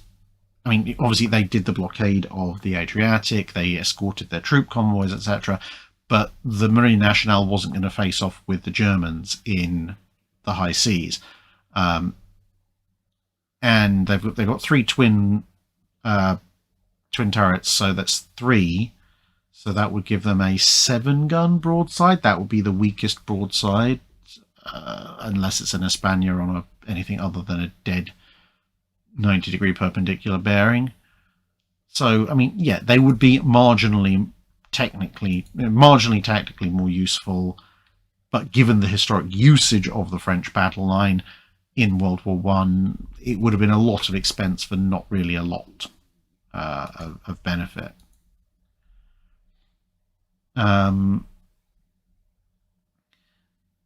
Sapper Ninja asks, would you consider sliding the channel cutoff date, i.e. if it was 1950 in 2020, would you consider it changing it to 1955 in 2025, or is it fixed?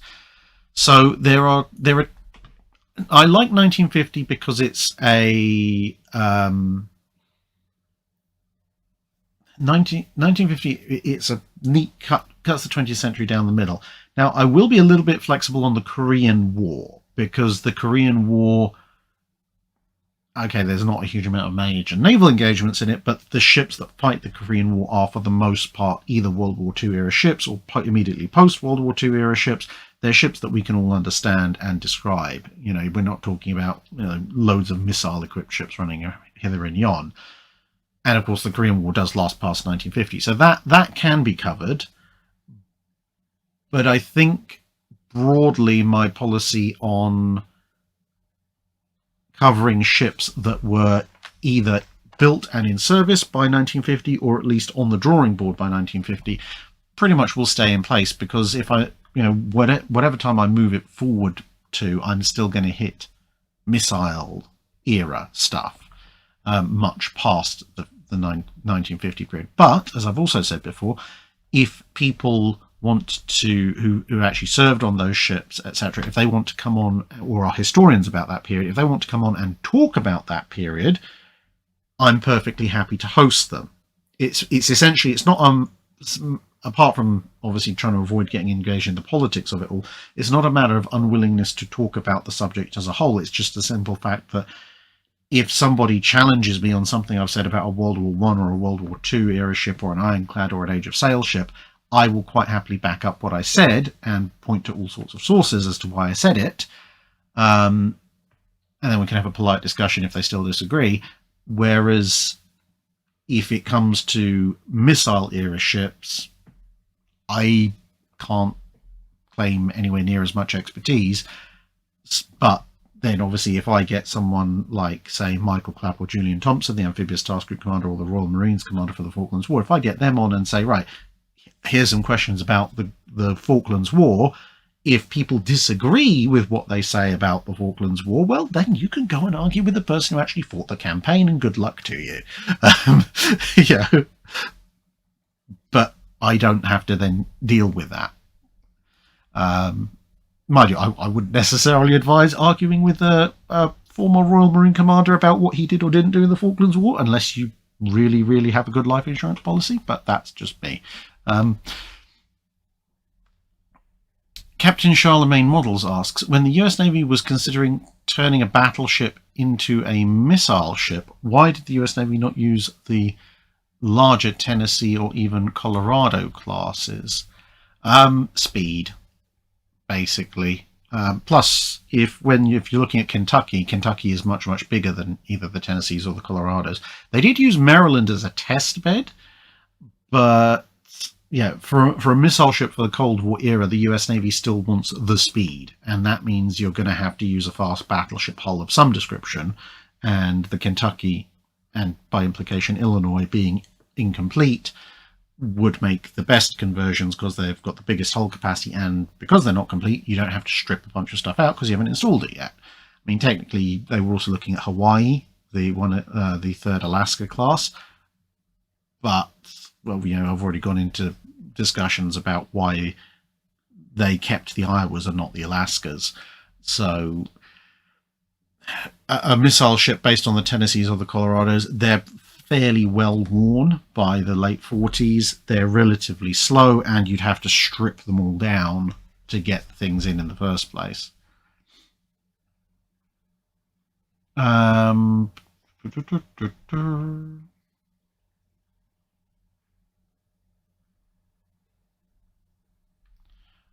Oh yes, the Battle of Dam in 1213. I still need to get back to Brackman on that. Let me make a note of that one.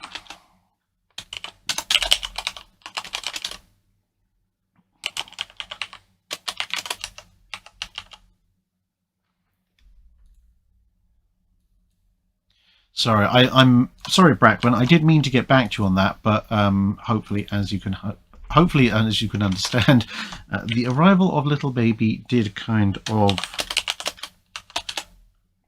put a bit of a kibosh on things I'd made notes for, but I will do that later this week. Nozdormu89 asks, we know the Americans played with the rigid airship carrier concept. Did anyone else, and what were the results? Not at the practical scale that they did with Akron and Macon. There were on paper ideas in Britain with developments of R100 and R101. The Germans were kind of maybe thinking about it with their last generation Zeppelins at the end of World War I as well. But the only ones who actually put the concept into sort of a live fire practice, if you like, were the Americans. And And they actually had a series of plans for even bigger aircraft carrying airships, which they would have then put into service had Akron and Macon not been destroyed. So unfortunately, no one else had any real results because no one else actually built a full-scale fighter carrying airship. Brian Richardson says, congratulations on the baby. Is there any update on when the destroyer and aircraft carrier series will be wrapped up? I'm hoping by this time next year. I mean, I've theoretically got the destroyer one penciled in for towards the end of this year. The aircraft carrier one probably a little bit further off, but that's all dependent on the schedule staying as it is. I mean, obviously, if the fine folks over on Patreon vote for me to finish one of or one of those before, then that forces my hand a little bit.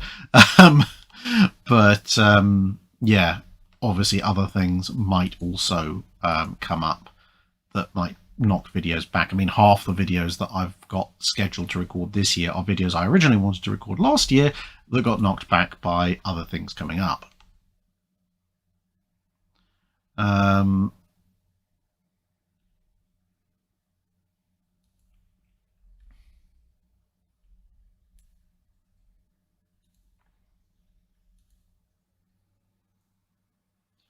Okay, Captain Charlemagne's put in a clarification. Basically, why they didn't use a Tennessee or a Colorado instead of Mississippi as a test bed. I think it was just a case of what was available. The Colorados and the Tennessees, whilst they went pretty much into reserve immediately, had been extremely heavily modified and upgraded for the most part during the Second World War. Mississippi, somewhat less so. So it was less. There would be less undoing recent expensive work in order to stick missiles on Mississippi. And to be honest, at the end of the day, as a test bed as opposed to a full-fledged, out there missile ship, you just needed a floating hull in relatively good mechanical condition, and Mississippi was there and available. I mean, quite a lot of the US ships that survived the immediate post-World War II period, the late 1940s, whether just not being shot at in nuclear tests or not being scrapped or whatever, a lot of it just is down to where they happen to be at the time. Not because anyone's particularly selected them for survival, but just, someone was looking out their office window one day and going, oh, we've got a requirement for this, that one. And if you weren't there, then you weren't that one. Dan D asks, would the 16-inch HARP gun, high altitude research project gun, on a battleship work? Only as some kind of spinal mount. I mean, when you look at the HARP gun photos, you look at the amount of support equipment, etc., that had to be on them. Yeah, you basically have to be carrying them as a central spinal cannon, a bit like a Nova cannon from Battlefleet Gothic. So, almost certainly not going to be able to rotate it, probably elevate it, to be fair. But again, what are you going to shoot it at? It would have absolutely ridiculous penetration, almost flat shooting at close in, but you'd have to aim almost the entire ship to get shots off. That's because you can have a little bit of limited forward traverse, but you've only got the one shot, and the extra range you theoretically can buy doesn't really mean anything because you're never going to hit anything. Yeah, you can shoot at targets 50,000, 70,000 yards away, but one, you're going to have to use spotter aircraft to even see where it is, and two, if you think dodging at 30,000 yards by putting the rudder over is easy, dodging at that distance is going to be, well, as long as the captain's changing course roughly once a minute, you're never going to hit him because you're never going to know where he is. Class A Cornet asks, would Nagato survive the Guadalcanal style bushwhacking by a modernized QE? No. At 9,000 yards or less, modernized QE like Warspite, Queen Elizabeth or Valiant would tear through Nagato's armor with just as much contempt as Washington's shells tore through Hiroshima.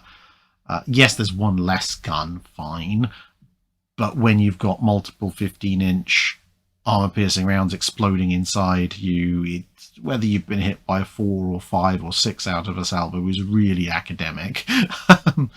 But basically, if a battleship that isn't Yamato gets somebody with 15 or 16-inch guns drop kicking it into next week from under 9,000 yards, whatever the ship is outside of Yamato, it's going to be crippled and then dead in very, very short order.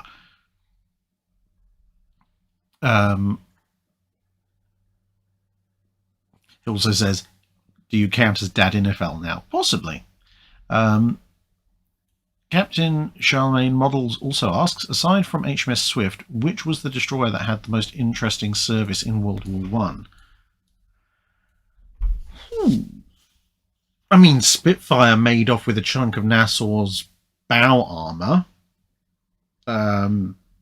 So that was quite interesting, if within a very specific time period. A few of the Royal Navy destroyers with T names, like Termagant, show up quite a bit. They're with the Grand Fleet for Jutland, but they show up off of the coast of Europe for things like the Ostend and Zeebrugge raids.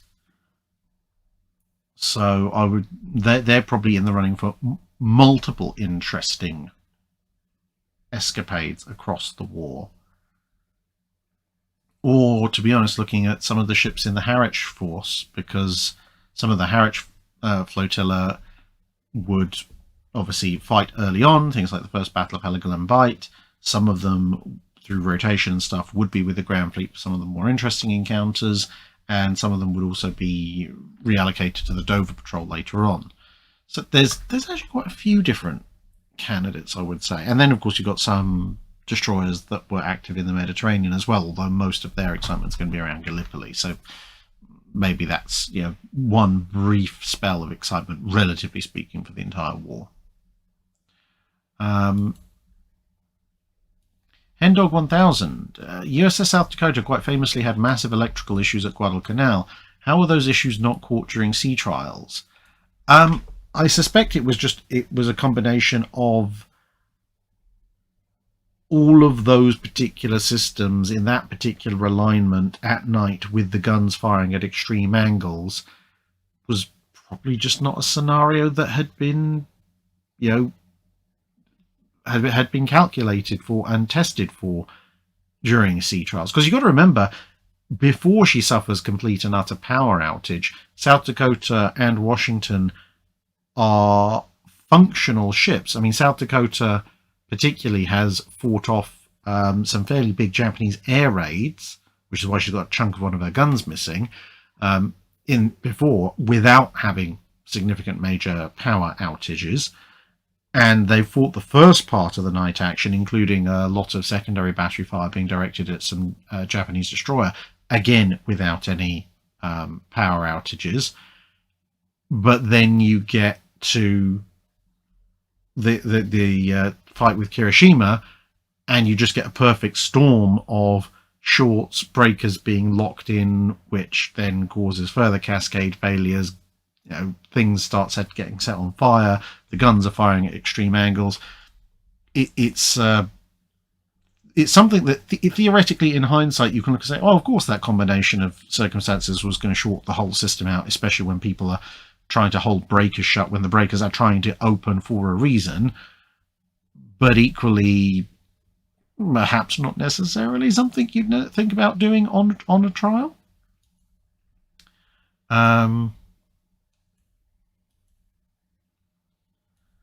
Flambe Gaming says, can you pick a book from behind you and tell us what gave you a quick laugh when you read it?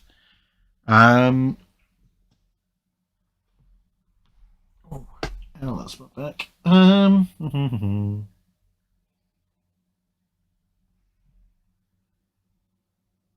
Which one can I grab?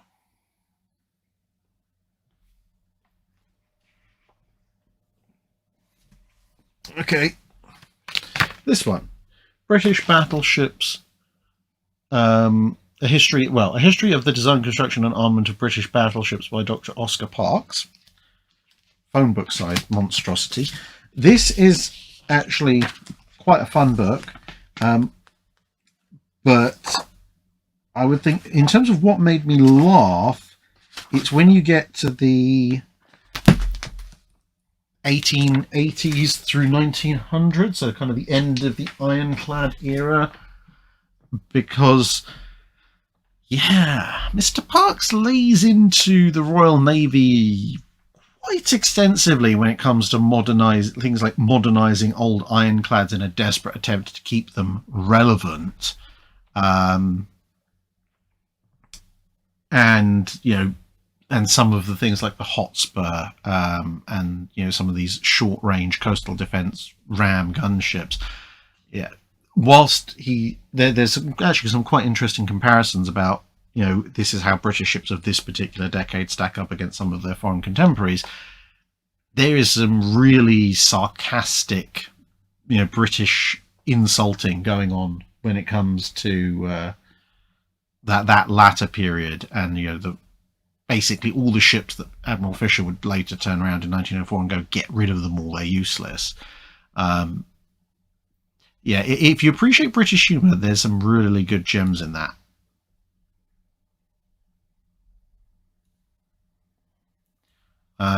Fleet pointing out SS could mean Schlachtschiff Bismarck. Going back to the question about Bismarck being captured, could Bismarck be converted into an aircraft? I mean, in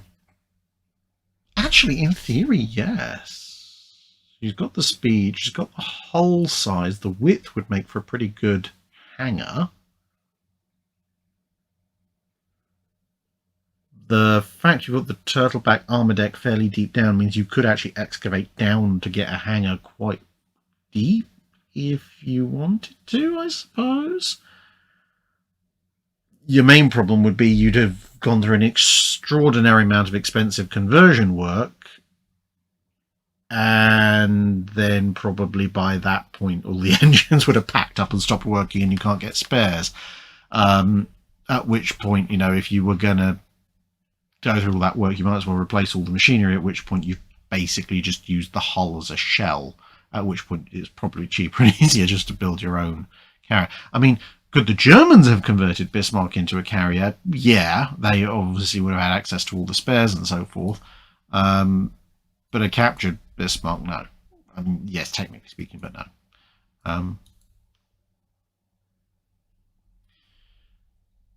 Philip Moyer asks, speaking of using liners, can you talk some more about SS United States potential as a warship conversion? Well, I believe at some point they were looking at converting her into an aircraft carrier as well, as with the Normandy before she rolled over and caught fire, or caught fire and rolled over, one way or the other. There were quite a lot of attempts to look at various liners and their capacity for conversion to aircraft carriers, because ultimately, liners make terrible gun-based warships, but they tend to be big, fast, voluminous hulls, which theoretically lends themselves to carrier conversion pretty well. The main issues with that at that point essentially come down to actually one of the things that makes them very suitable, the lightweight nature of the hull. You actually end up having to strengthen it in certain places a lot of the time, especially with very, very large capacity vessels. And ultimately, if it's built to merchant standards, it's not going to be as compartmentalized. It's not going to have the frame density. It is going to be a fairly fragile glass cannon style thing. But occasionally they can prove remarkably and weirdly tough, like Hio and Junyo. I mean, SS United States would have been really big as a really big carrier, so it would have had that advantage. But I suspect she wouldn't have been very long for this world after the Second World War, because she would have been a one-off, high-maintenance, high-fuel usage ship, when something more suitable to long-term US needs, like the Midways, would have been along.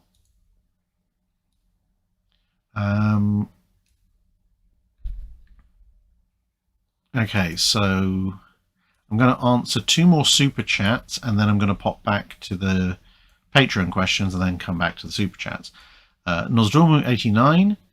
It is known that German pre-dreadnoughts were involved in World War II. Were any other nations pre-dreadnoughts?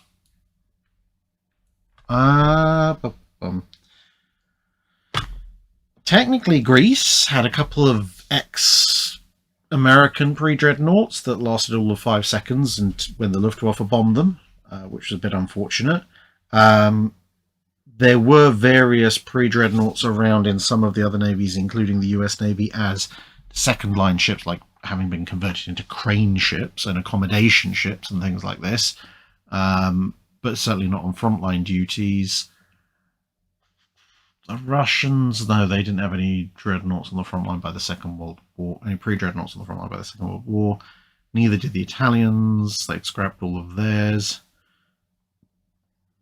So yeah, outside of secondary uses as converted crane ships and accommodation hulks, and those Greek ones that I said went down in 5 seconds flat, yeah, the Germans were the only ones to have their pre-dreadnoughts on the front lines. The Japanese did have a few of their pre-dreadnoughts still floating around, although again as secondary vessels, not front line.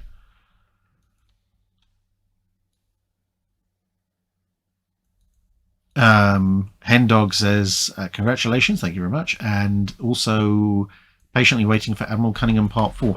Yep, Admiral Cunningham Part 4 theoretically should have been out this month, but again is one of those ones that has gotten pushed back. So Admiral Cunningham Part 4 is due out at some point this year, as is the next installment of the US Navy submarine campaign in the Pacific. I've held off on doing the next installment of the Japanese submarine campaign in the Pacific because there's a very specific reference book that's coming out later this year, actually very soon now, that I want to get hold of before continuing, but it hasn't been released yet. And yeah, we've mentioned the Destroyer and Carrier series. I am determined to get the Johnny Walker series done without interruption, and maybe at the rate of about 1 a month. On the British fleet exercises, I've got so much documentation to go through for the next one.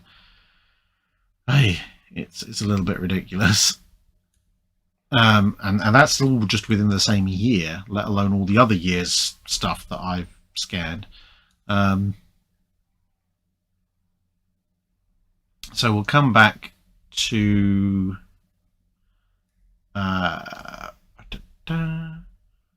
We'll come back to the super chats after we've gone through 274. 274's question. So Todd Webb asks, probably the largest country by both geography and population to not have a navy worth mentioning at the time of the Channel's era is Mexico.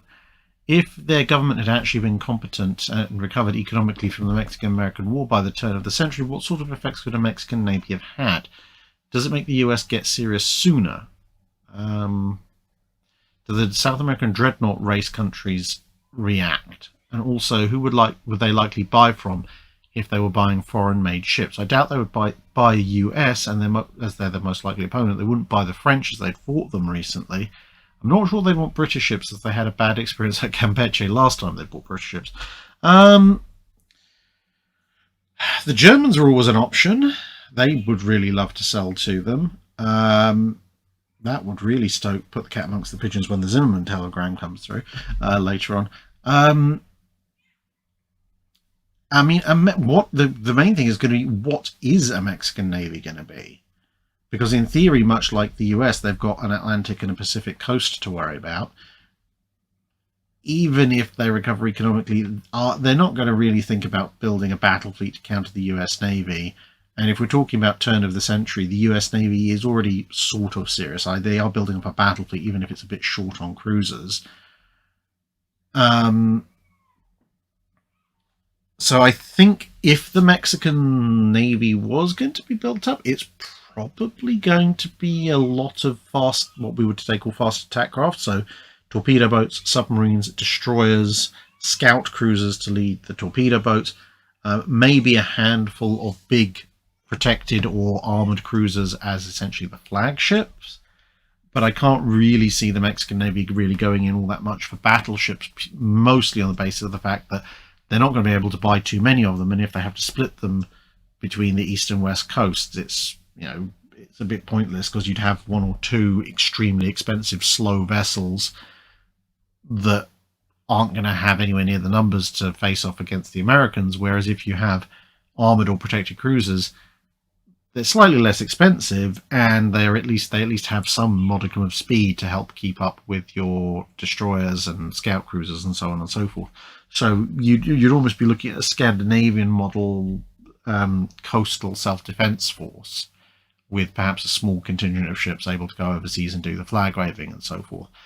As a result, would the South American dreadnought race countries react? Probably not, because their spheres of influence and areas of concern are miles and miles and miles away from Mexico. The Mexicans might go for a dreadnought or two during the dreadnought race, just because everybody wanted a dreadnought at that point, but it wouldn't make a huge amount of sense, actually speaking, in terms of their overall force balance. And yeah, as I said, Germany's probably the most likely candidate. Well, we're almost 2 hours in. Mike Lima 777 asks, it's February 1940. The main enemy prioritizes surface combatants over carriers and submarines, and this is unlikely to change. So far, only Courageous is possibly lost, with Ark Royal, Hermes, and Glorious gaining permanent plot armor and therefore cannot be sunk.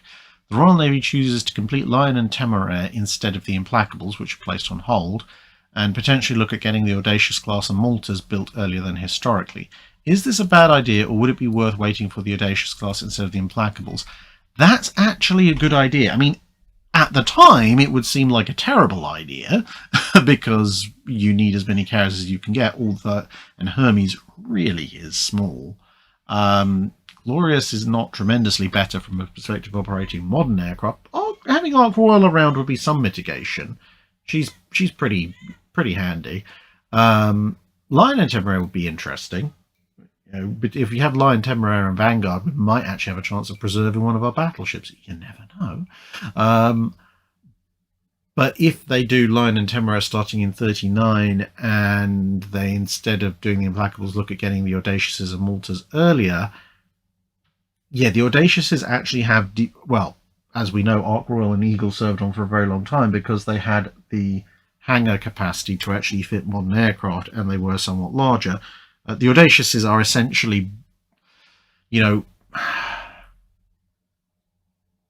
because they're built in slightly almost in alternating points, it's a bit difficult to say this is the equivalent to this. But if you like, if the Yorktowns are the immediate pre-war US build-up carriers, then the Yorktown equivalent is the Illustriouses. The Implacables sit in this rather weird position of being treaty-free, but not quite. They're not designed as fully treaty-free as the Essexes. The Audaciouses are probably more accurately, roughly speaking, Britain's attempt to do something like the Essexes. So, yeah, if you don't get the Implacables, but you get the Audaciouses a year or two earlier than historically, and maybe get the Maltas, then that is actually long-term a good idea. Because, yeah, at least with Ark Royal around, you make up for some of the capacity loss of not having the Implacables, and Ark Royal being around the entire war, as opposed to the Implacables coming in at the last possible moment. Yeah, if the Royal Navy has more than 2 Audaciouses and some Maltas available in the late 1940s, that stands the Royal Navy's carrier fleet in a much, much better stead for the Cold War.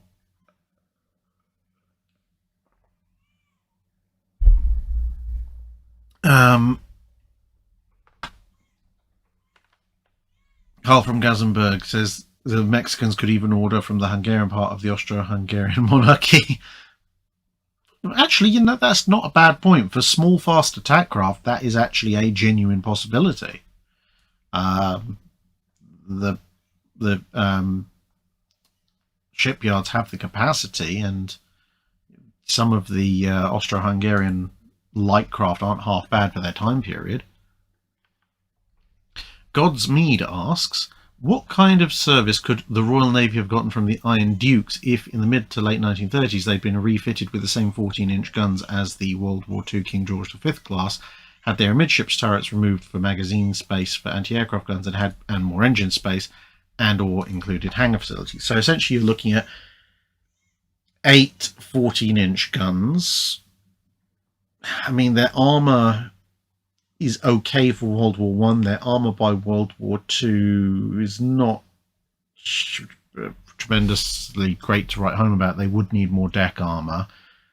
If you're scrapping all the casement guns, essentially pulling a modernisation, so you'd be looking at something halfway between a QE modernisation and an Italian Cavour or Doria modernisation. So remove the central turret and all the casement batteries, put some more machinery and replace the old machinery. That'll probably get you up a little bit faster. You might want to do some bow work as well, maybe. 4.5-inch secondaries down the side. Maybe you can get up to 25 knots at least. You're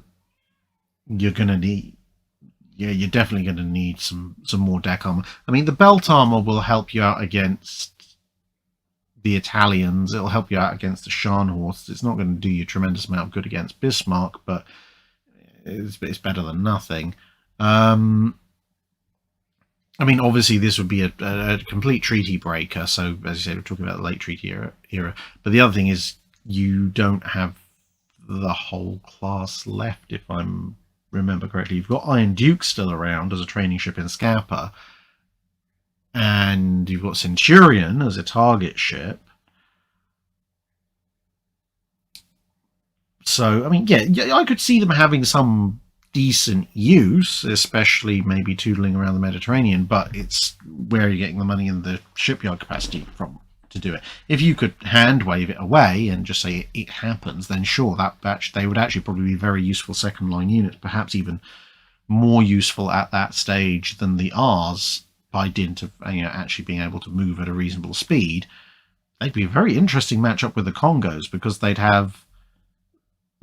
still be a lot slower than the Congos, but they'd have roughly equivalent main gun firepower, better secondaries, and better armor for what it's worth. So yeah, that'd be a quite interesting one, actually. Marlin Stout asks, suppose the US Navy brass, more worried than historically about the Deutschlands and Scharnhorst and anticipating the collapse of the treaty system, had pushed harder to get the design for the Alaskas nailed down sooner, and wanting them to get them built a bit faster, had laid them down in 37 or 38 as opposed to late 41. Would they have been able to get all 6 planned ships built, and what effect might having 2 or 3 Alaskas available have had on the Guadalcanal campaign? If one or more Alaskas had been at first Guadalcanal with Admiral Scott's force, what effect do you think that might have had on the battle? And if they were in the area and not used in the first battle, do you think they would have been used instead of Washington and South Dakota on the second, or simply sent in with the battle wagons? And if so, how might that battle have turned out? Well, assuming that we hand wave the Alaskas to be 3 or 4 years earlier, could you get all 6 planned ships built? Yeah. I mean, it's pre-Essex Swarm by quite a bit, so the industrial capacity is certainly there. What effect would they have had on the Guadalcanal campaign? Well, more heavy anti-air escorts for the carrier battles. Maybe Hornet doesn't get hit as quietly as bad as she does, so maybe Hornet survives as a result.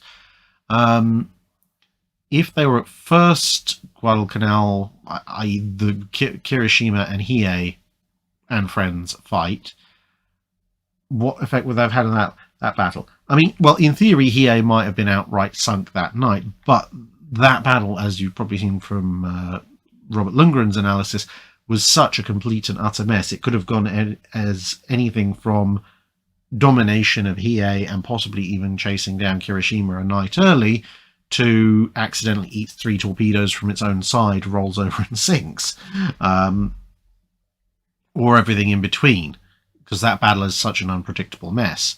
If they were in the area and not used in the first battle, do you think they would have been used instead of Washington and South Dakota in the second? Yeah, if there are 2 or 3 Alaskas in the area, given that the US absolutely wants to send in cruisers, not battleships, then yes, if they've got 2 or 3 of them, they probably will get sent in instead of Washington and South Dakota.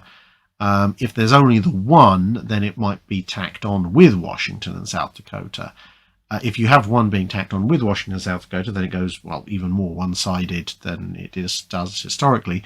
If you've got them instead of Washington and South Dakota, I think it depends on whether Admiral Lee is with them. I mean, on the one hand, they're not South Dakota, so in theory they shouldn't suffer from the same radar malfunctions. On the other hand, whilst they are powerful, their armour is vulnerable, especially at those closer ranges, to Kirishima's gunfire, to the cruiser's gunfire. Essentially, they are much, much more vulnerable.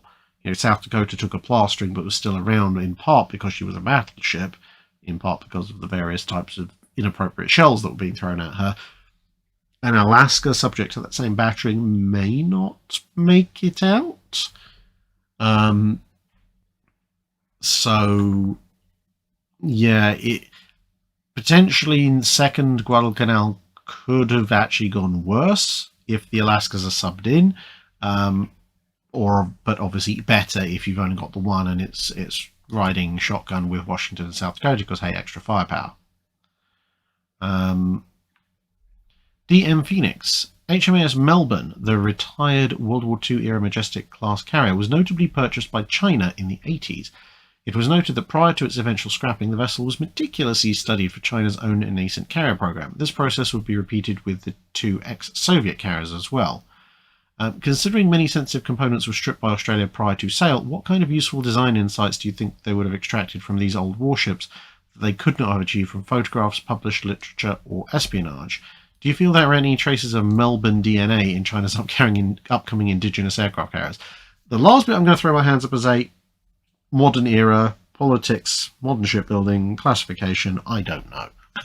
And if I did know, if I knew the exact design specs of, what's it, the Type 003 now, I suspect there'd be some rather interesting people in the defence industry who'd be paying me a lot of money to know that. But what useful design insights would they have extracted from these old warships? I mean, it'd be probably things like balance and trim. You know, what kind of hull modifications do you make to balance the fact you've got an island on one side and angled flight deck on the other? How is your angled flight deck set up? How are your landing systems set up? It might sound very basic, and some of these technologies have been around for 60, 70, 80 years, but your alignment landing systems, whether you have the light bars and everything, arrestor wires, steam catapults, how to build a hangar on top of the hull, all of these kind of things. A lot of these things are unique to carrier operations. So either you have a long history of building them or you don't. And if you don't have a long history of building them and you've got a chance to examine and take things apart firsthand, even if you then iterate on that for your next solutions, that's going to be infinitely better in a lot of respects than just looking at a photo. Because with a photo, you can't turn around and look at the back of something or take it apart. And published literature or even espionage, unless you've got a full set of plans, it's still not going to tell you quite the same story as actually taking apart a lot of this stuff.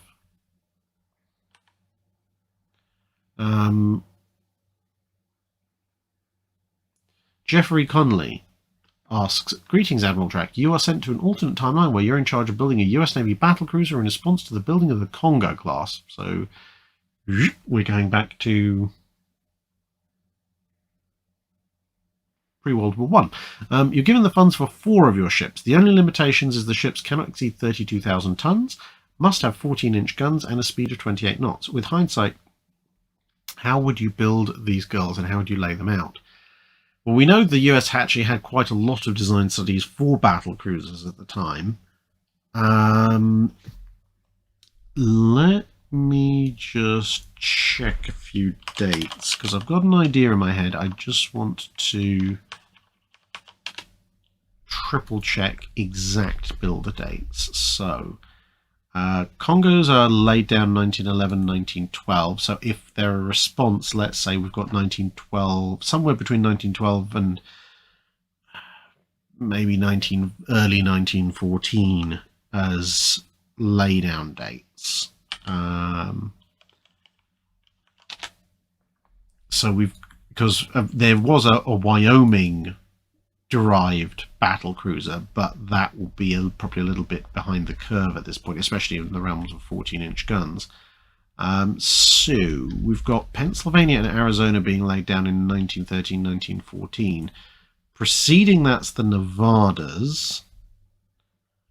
They are, I mean, they're laid down around the same time, well, just after the last of the Congos, so they're maybe a little too early. Much as my beloved New Mexico class would be ideal for me, they are 1915 ships, so unless we're starting from scratch, I mean, 1915 laydown means the design is approved in 1914, which you're talking about a year after the second set of Congos laid. Yeah, that's too late. So the Pennsylvanias are probably our starting point. So if we're starting with a Pennsylvania class battleship, the simplest thing would be, you know, doing a rule of thumb style battle cruiser. So take off turret 3, the super firing aft triple. That leaves you with 3 triple 14-inch and frees up a lot of space in the hull for extra machinery to go faster, but you also want to make the hull longer. That would be my starting point. So an elongated hull Pennsylvania, I mean, the secondary battery's in a relatively good place, might as well keep it where it is, minus turret 3 plus machinery. I mean, I'd really like to get rid of the cage mast, but it's the US Navy in the 1910s. They're not going to let me do it. As a roughed out sketch plan, I think that's probably the design you'd be looking at. So 9 14-inch guns, 2 triple turrets forward, 1 super firing over the other, 1 triple turret aft, 28 knots. You might be able to get that in under 32,000 tons, given the standard displacement of a Pennsylvania class historically. Yeah, I think that would work out pretty well.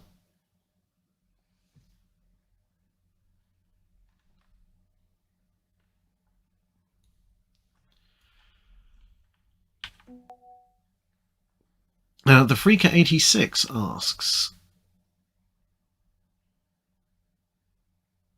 apparently this question went AWOL in Patreon Drydock 266. How is it going with the book about Bismarck I translated for you? I say, so Freaker 86 translated a German book about Bismarck for me. It has proved, yes, it has proved very useful. I've been referring to it off and on. I've actually been using it, as well as obviously other sources on Bismarck, in a script which I don't know when it's going to see the light of day. It's penciled in ostensibly for the end of this year, but it's currently working out to be a very big and somewhat unwieldy script, so I'm trying to streamline it and get the points across a bit more coherently. But essentially what I've tried to do is do as fair as possible an analysis of the strengths and weaknesses of the Bismarck class relative to other period warships. And for that, actually having that book has been very handy, because it's another source, obviously not originally English language, which does give some rather interesting insights. Obviously you don't want to hammer Bismarck into the ground as far as being a topic of discussion. I mean, everybody talks about Bismarck, but I think a proper analysis of her strengths and weaknesses would be very interesting. The problem is, I think I may have actually gone into a little bit too much detail, because I've got sections for, you know, it's radar versus everybody else's radar, it's fire control systems versus everybody else's fire control systems, the layout of said fire control systems, how the data is getting to and from said fire control systems, you know, range finders and so forth. There's obviously a whole bit on the armor layout, there's a bit on the torpedo defenses, the main guns, the secondary guns, the split battery versus the non-split battery, you know, obviously Bismarck having a split battery versus dual purpose, the risable 37mm. How good was the German 20mm versus the Oerlikon 20mm?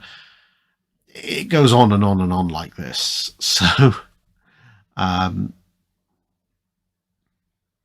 yeah, the German translated book has been very helpful, especially as kind of a,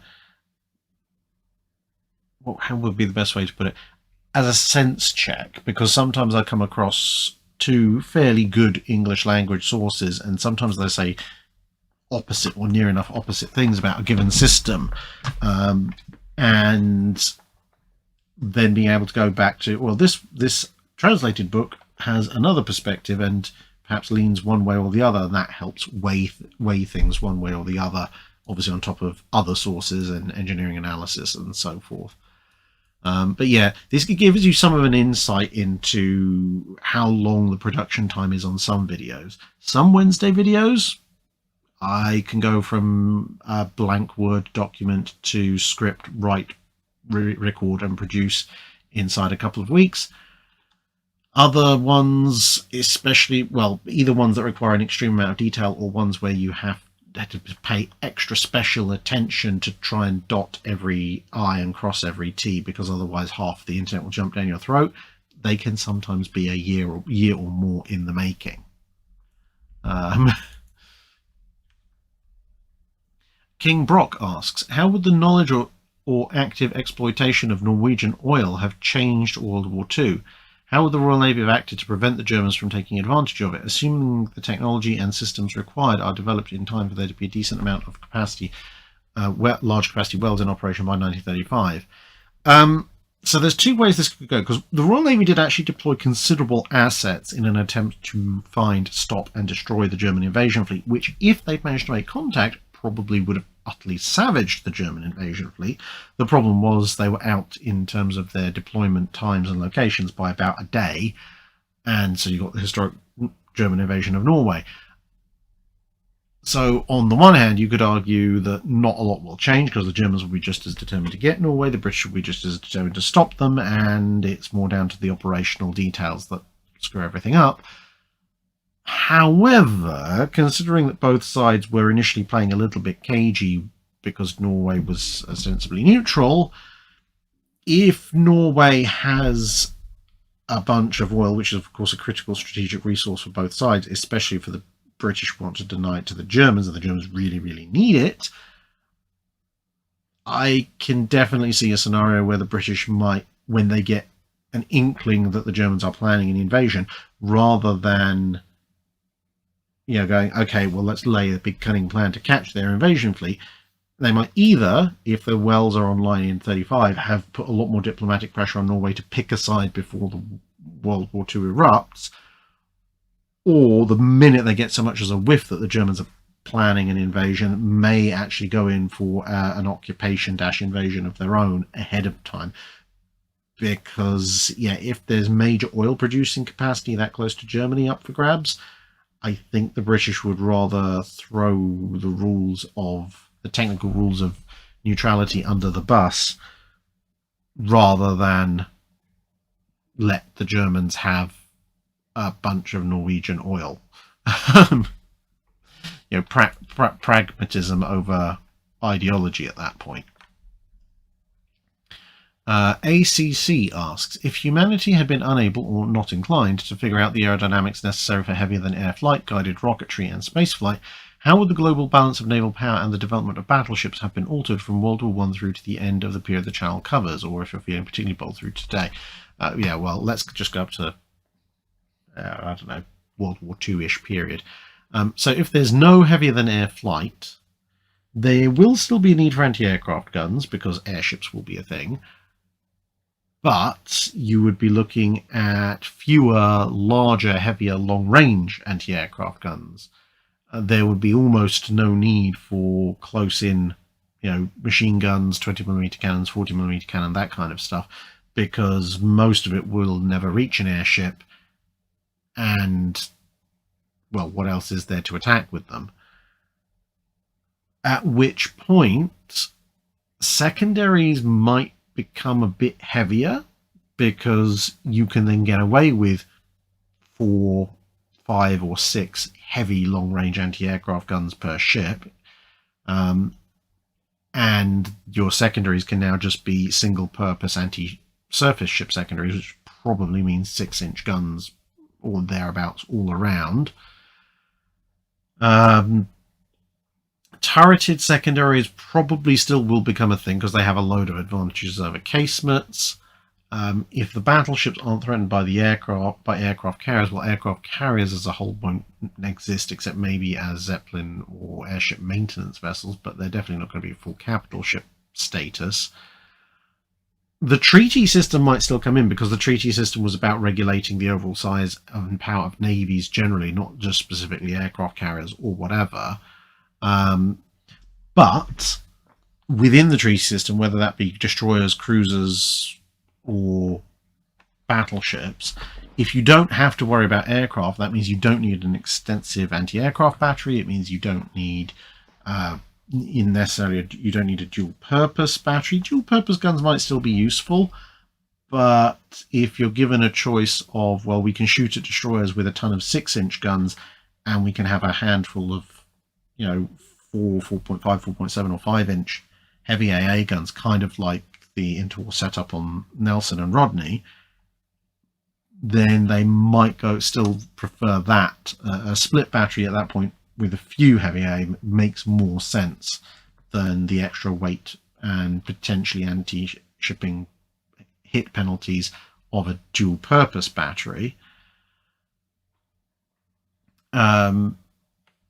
I say treaty system's still going to limit you, but without the need for all those anti-aircraft shells and anti-aircraft guns, it's more possible, if still quite difficult, to fit a balanced 35,000-ton battleship, a balanced 10,000-ton cruiser, etc., etc. So at that point, you might see a little bit, probably not a huge amount more firepower, but perhaps a little bit more armor, a little bit more speed and fuel, rounding out the edges of where historically treaty ships were a little bit imbalanced. Of course, if you do so, then when you come to fast battleships, if you don't have to have hangar space and seaplanes, that also saves weight, which you could put into perhaps, again, going a little bit faster, being a little bit more protected, maybe having that additional gun. So the King George V probably would retain their 3 quadruple 14-inch turrets, because you could eliminate pretty much all the aircraft handling facilities and probably just have much simpler twin 6s instead of 5.25-inch dual purpose. Once the treaty limits start to go away, though, then you think about all that extra top weight that was brought in by air search radar and anti-aircraft fire control radar and all the extra anti-aircraft guns of small, medium, and large varieties. All of that weight instead going into heavier and heavier deck and belt armor protection and more main battery and secondary guns. It's going to look a lot more like the First World War on a much, much larger scale. Right, so that's 274's Patreon questions done. With Sean Riley, we're almost in chat questions. I just have to see how many additional super chats have come in.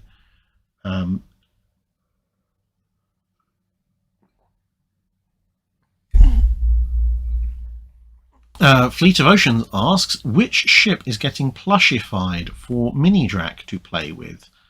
Ooh. He volunteers Hosh, as it would be plump and squat with the advantages of Tumblehome, so that would make a very cuddleable, fluffy plushie.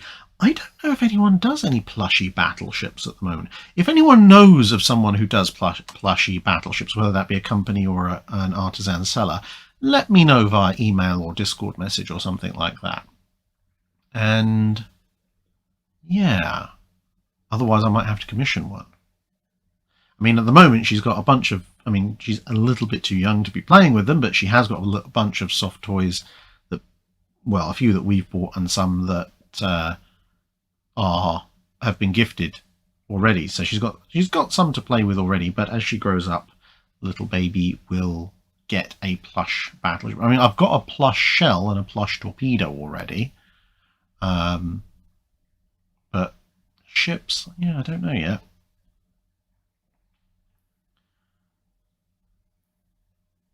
Kyle Sparks asks, I'm reading Master and Commander. Could you explain the different Royal Navy flags around the time of the Napoleonic Wars, please? Right, okay, so Napoleonic War flags, at least in terms of the main battle ensigns, whereas today you have the white ensign, which is the Royal Navy, the red ensign, which is the Merchant Marine, and the blue ensign, which is kind of support ships, RFA, etc. Back in those days, the red, white, and blue ensigns were actually all individual Royal Navy ensigns for different squadrons. Now, that had started off in the pre-Napoleonic era, with red being the senior most, white being the intermediate, and blue being the most junior. And that had started off with the Royal Navy, the fleet being divided up essentially as if it was a medieval army, with a vanguard, a centre, and a rear guard. So obviously the centre would have the red ensign, and if I'm remembering correctly, the blue was aft and white was forward. I think that's how it went. Or it could be the other way around, but I'm pretty sure blue was aft and white was forward. So essentially at that point the ensigns were to help ships determine which squadron they were in and which ships they should be following and which admiral they should be listening to. And as a result, you also had this rather complicated rank structure where you went Rear Admiral of the blue, Rear Admiral of the white, Rear Admiral of the red, Vice Admiral of the blue, Vice Admiral of the white, Vice Admiral of the red, Admiral of the white, Admiral of the blue, Admiral of the red, and then technically Fleet Admiral. Or Admiral of the red was sometimes also Fleet Admiral. So the pennant that, or the ensign that you flew as an admiral would depend on where along that line you were, and sometimes people could skip. So, for example, Nelson, although he flew the white ensign at the Nile for better visibility, he technically, as far as I remember, was never a Rear Admiral of the white. He was a Rear Admiral of the blue and got promoted straight through to Rear Admiral of the red. So yeah, there was this complex hierarchy. By the time of the Napoleonic Wars, though, the ensigns had gone from being distinguishing specific squadrons to essentially just being markers on the rank of seniority for admirals, and the fleets would fly whatever the flag of their particular admiral was. So that meant, for example, at the Battle of Cape St. Vincent, most of the Royal Navy ships there were flying the proper ensign, but a few of them were flying the ensign of the squadron that they'd come from previously, which was a different colour one, but still a Royal Navy ensign, simply because they presumably didn't have the correct one on board. So you have, in the most accurate depictions of the Battle of Cape St. Vincent, you will see two different colours of Royal Navy ensign being flown, red and blue, I believe,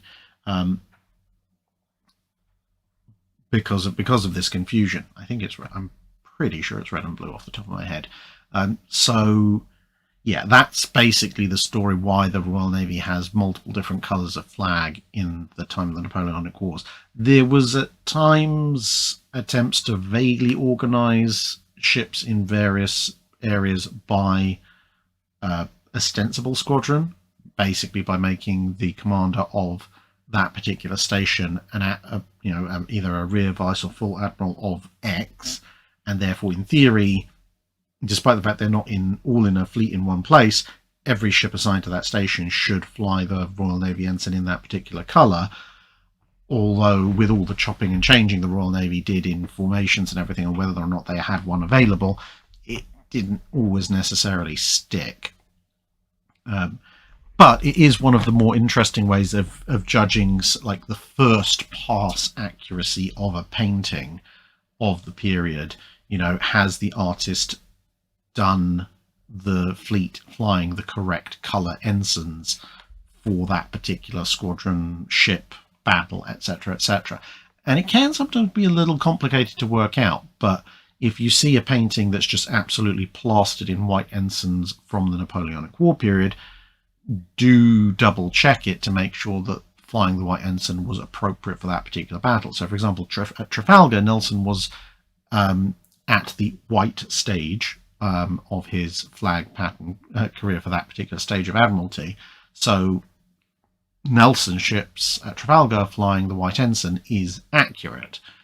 as I just mentioned at the Nile, even though he technically wasn't of the white at that point, he did it for nighttime visibility. But for example, if you were at Cape St. Vincent and you saw a painting at Cape St. Vincent with everyone flying white ensigns, that's not accurate. Robert Flores says, I know that a tactic in torpedo planes is to bracket the target from both port and starboard, but how often did that happen?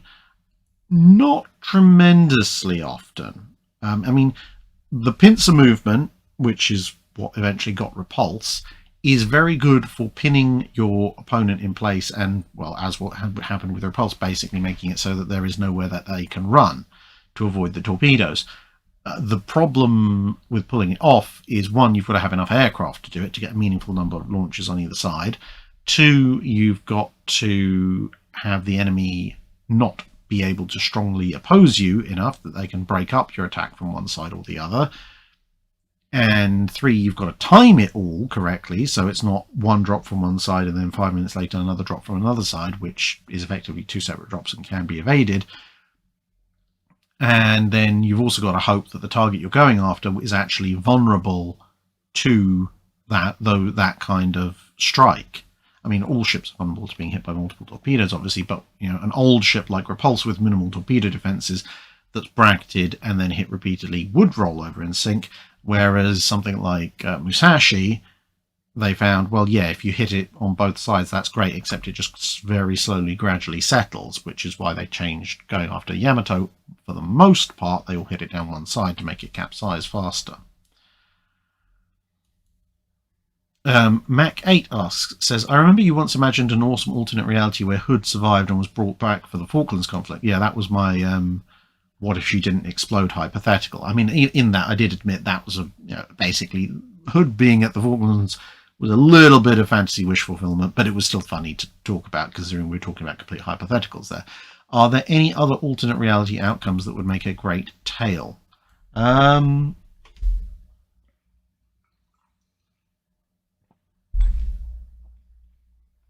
is the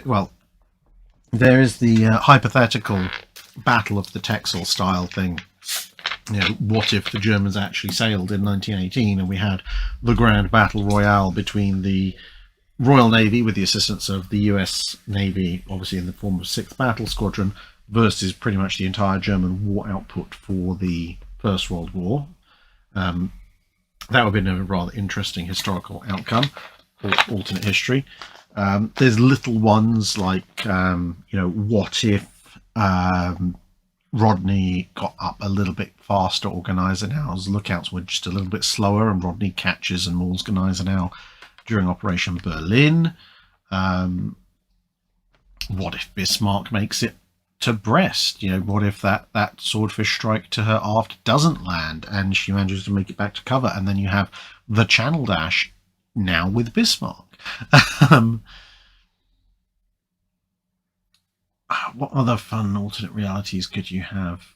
Actually, as was hypothesized slightly earlier, what if Lion and Temeraire were built and either Lion, Temeraire or Vanguard survived long enough to be turned into a museum ship, so we actually had a full-size British battleship to go and tour? That would be quite interesting.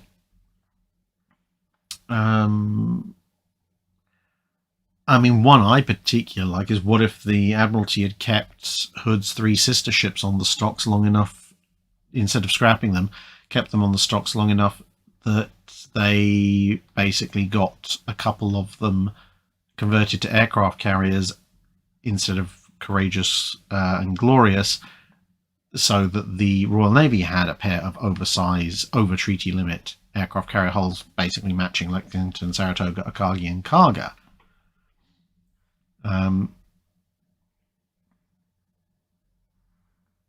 Those are some alternate reality outcomes that could make really interesting stories. BR Class 47. Why does France have a lot less big docks than, say, Italy? I'm not necessarily sure if that's true, but it might be. But why France generally has relatively few large construction docks is essentially time. time and their economy, because France did a huge amount of naval infrastructure construction, obviously, but being an older naval power, a lot of it was done in the age of sail, which required much, much smaller docks.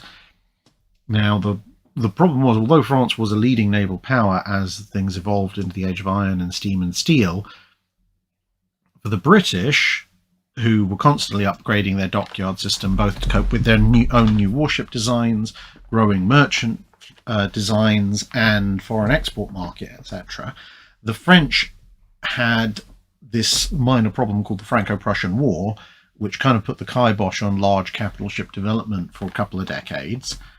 And, well, maybe a couple of decades is a bit harsh. Decade and a half at least. And with a relatively minimal large-scale naval spending at that point, obviously if you're not building a lot of ships and you're not building a lot of large ships, you don't need to be expanding larger dry docks and slipways. And that meant when they got back up to building initially late ironclads and pre-dreadnoughts and try and get back in the race, again, they're not building huge numbers of ships like they were before the Franco-Prussian War. And now, rather than being incremental upgrades here and there, they're faced with some pretty major shipyard upgrades that they've got to do. And some of their ports, some of the most important French ports, are just completely unsuited for it now. Because quite a lot of them, if you look at the layout of a lot of older French naval ports, they're kind of up rivers in estuaries and so forth, which is great if you're launching, a ship of the line that's a couple of hundred, 200-300 feet long. But suddenly, if you're looking at a Dunkirk or a Richelieu, that area is so heavily built up, there's not the space without a lot of expense to actually expand the slipway in the first place. And even if you did, there's a good chance that things are just going to run aground on the opposite side of the river. You see some of the photos from the late 19th century of some of the French ports, and they are so stupidly narrow and crowded. And because they haven't had that, mid part of the latter half of the 19th century upgrades and innovations to take account of that first big leap in ironclad sizes, they're fighting really hard to try and catch up. And with France having been essentially out of the big naval game, focusing on Je ne colle for a while, they've fallen back so far in the race. They try, but it's very difficult for them to justify catching up. At which point, if you're not building that many ships, or big ships at least, then you don't need quite as many large docks. And if you don't have as many large docks, that limits your ability to build large ships, which means you're less likely to. So it becomes a bit of a vicious circle. That's not to say they can't, because of course they then do things like the Normandy dock for Normandy, but with increasing continental pressures, with the unification of Germany and so forth in the latter part of the 19th century, they're also having to spend an awful lot on their army to try and keep themselves secure, which means the Navy is going to get less funding, at which point, with limited funding, you see things like the Marine Nationale saying, well, we want a ship that can do X, Y, and Z, but it has to be built within the limits of what these dry docks and slipways can handle, rather than we have the money to expand those as well.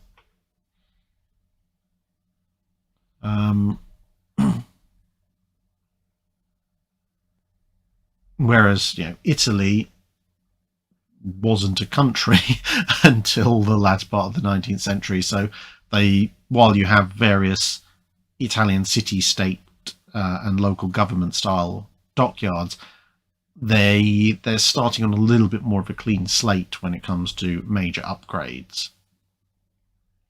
Also, they don't have an enforced period of no building, thanks to losing a land war with the Germans, or the Prussians, technically. Excuse me.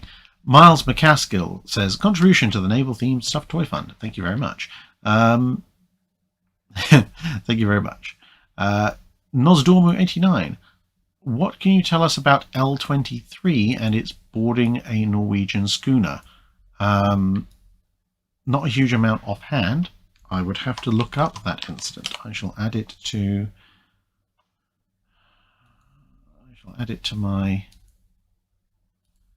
things to do along with that the Battle of Dam bit. If you're lucky, I might be able to append it to the end of the Patreon Drydock for this weekend.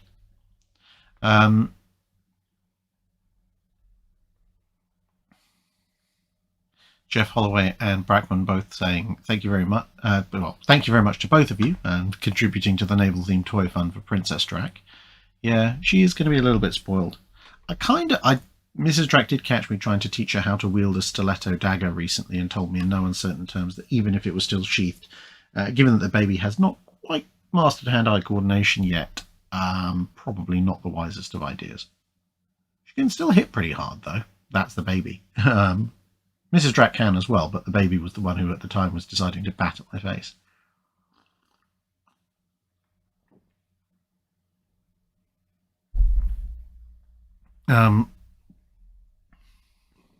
Excuse me. Whiskey Delta Golf asks, what would Britannic look like as a carrier in World War I? Big. I mean, if she's assuming she'd survived, obviously, she's an Olympic class liner, so Titanic sister ship. I suspect, given the way the designs were going, that she probably would have looked like a giant version of Argus, big, flat, flat iron style design. It really depends what they do with a hangar, because I think they've got two options. You could either just cut down the absolute upper works and then hollow out the upper superstructure to make a hangar, at which point you would have obviously overhangs fore and aft, bow and stern. You'd have to have little platform overhang decks.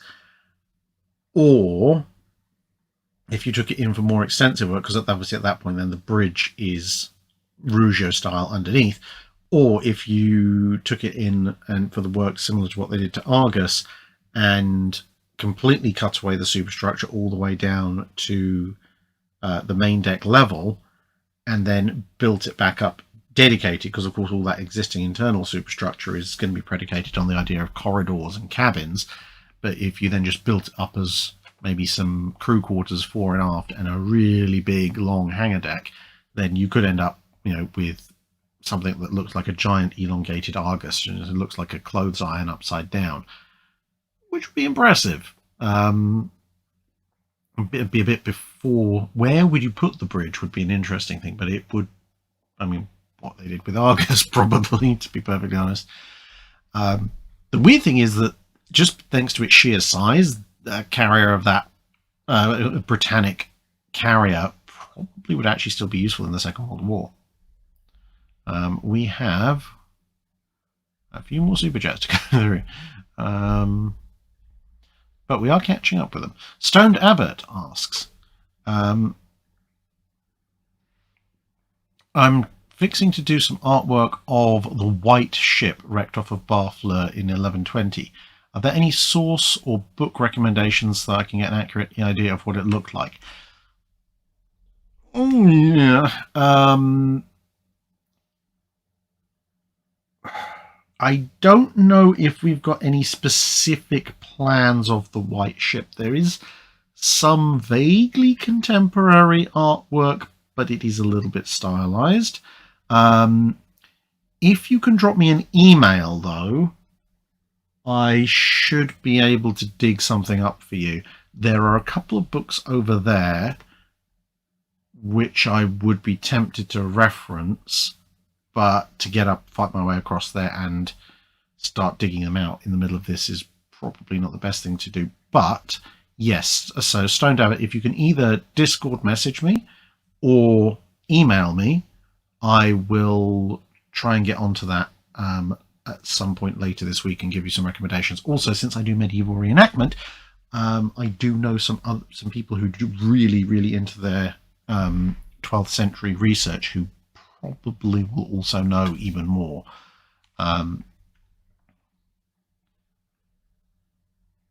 Because yeah, I've seen the white ship depicted as kind of like a slightly more built-up Norman longship, which is just wrong. But I've also seen it depicted as something that's more like a late 14th century cog, which is also wrong. It's going to be kind of a halfway kind of a medieval round ship style thing, but we can discuss that more at length offline.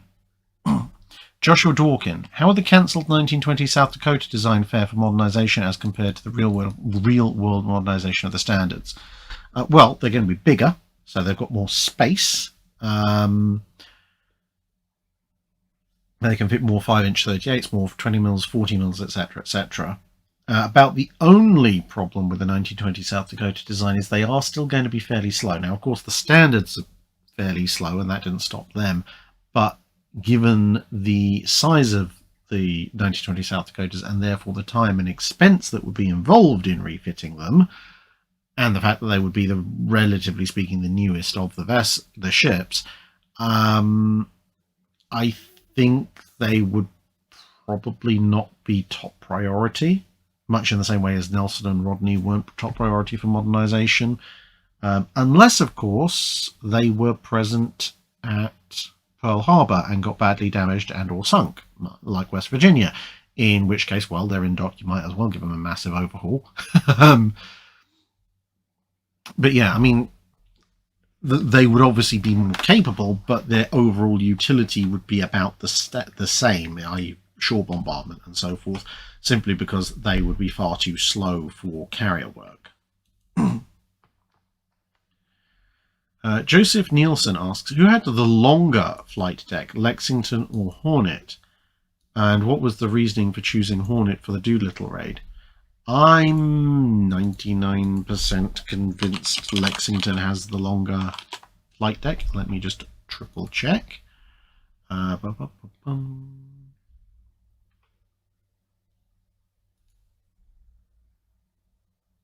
Yeah, so you're pushing almost 900 feet for the Lexingtons. And yeah, okay, yeah, so Lexington and Saratoga definitely have a longer flight deck. Now, as for why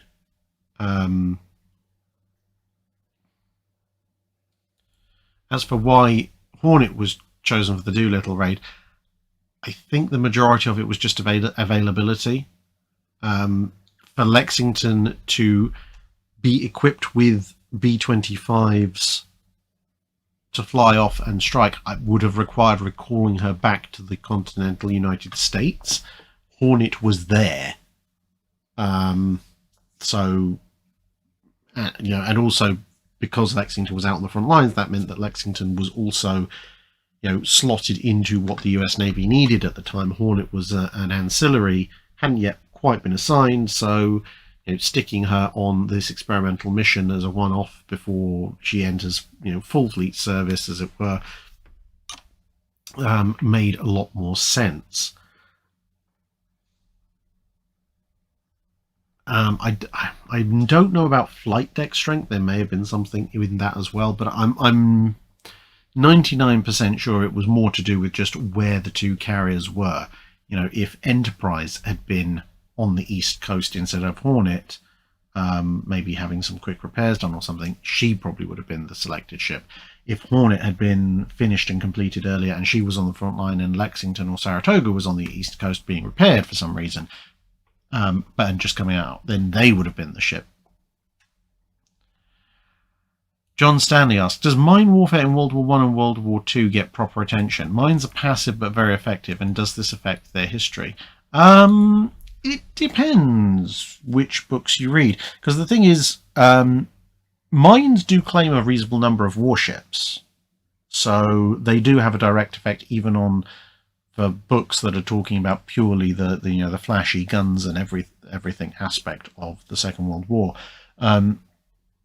But the biggest effect of minefields is constricting movement and perhaps, you know, taking out merchantmen and submarines and so forth. So I would say mine warfare, for dedicated naval historians, they are very, very much aware of it. But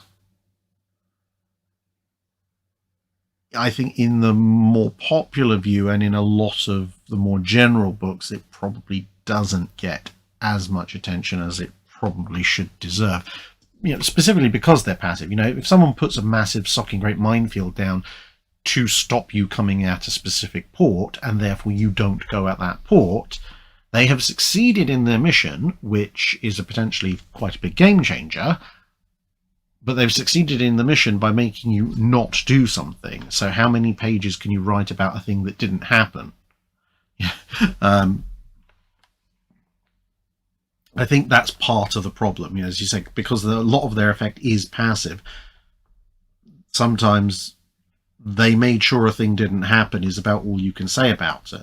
And of course, when they sink submarines, even to this day, there are submarines who just went missing. And it's kind of like, well, they went missing when they ostensibly were probably passing through this minefield, so maybe they hit a mine and sank, but we don't know because we don't have the wreck. No one saw it happen. So it's a bit of a mystery. And some subs that have been found in the 21st century, they've been looking around and going, oh, okay, that actually it does have signs of mine damage, or it doesn't have signs of mine damage when they perhaps thought it had before. Class A Cornates asks, how would an O-class stand up in a slugfest against a 14-inch gunned B-65? So then I'm just going to double check the specs of the O-class, because that's the O-class battlecruiser. That's the Force Z, one of the Force Z battlecruisers. So you've got 6 15-inch guns, 7.5-inch armor, 35 knots.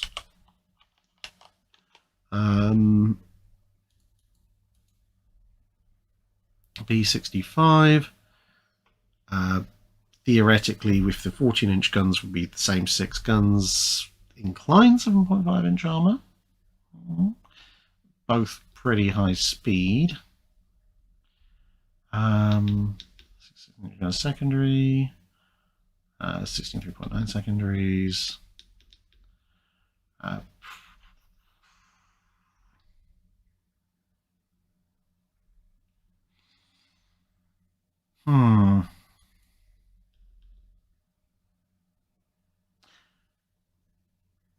I mean, it's going to be a really close fight because even angled, 7.5 inches of armor is not much at all.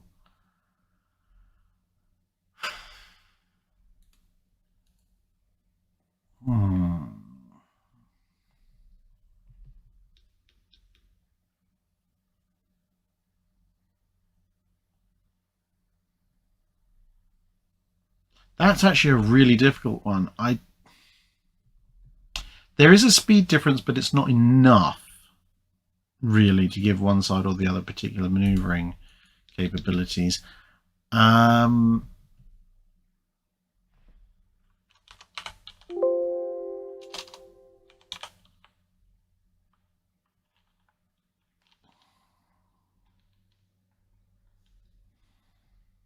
Yeah, I think that's going to be a coin toss.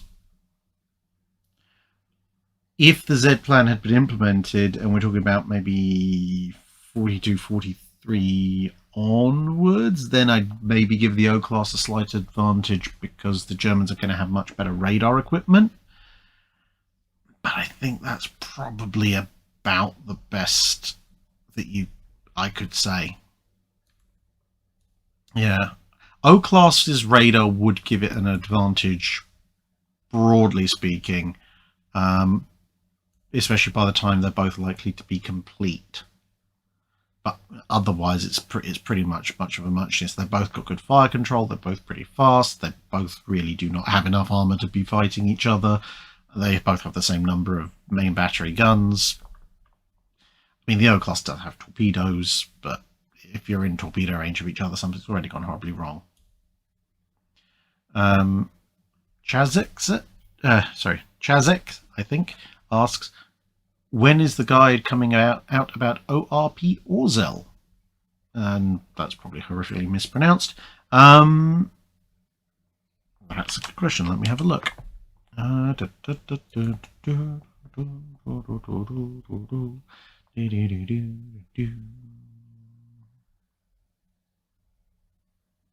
don't have her down for this year unless she gets voted in by Patreon vote.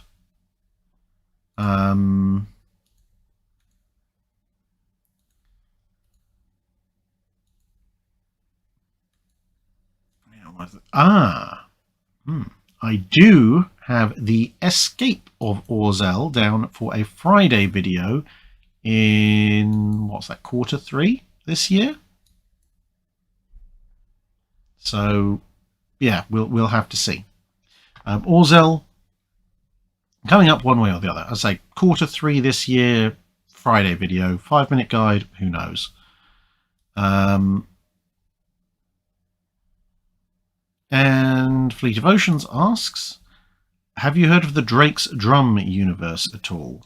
The Ramblings audience keep tormenting me with ship designs from that universe and the fact that all sides keep pulling ships out of nowhere and everywhere. I have not. If someone wants to send me a link to what the Drake's Drum universe is, I will gladly take a look at it. I'm dreading it already.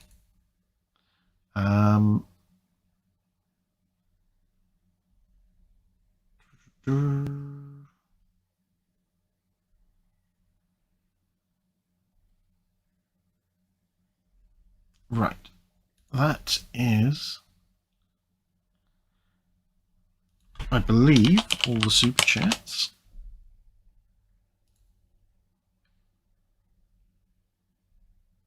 Okay, Fleet has sent me a link to the Drake's Drum universe. I will take a look at that at some point, but I'm not going to bore you with having a live stream that just consists of me sitting here and reading to myself.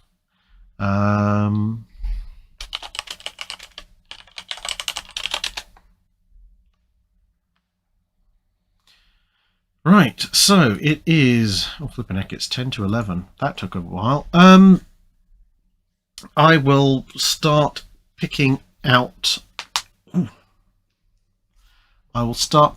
questions from general chat, since everyone seems to be happily talking to each other.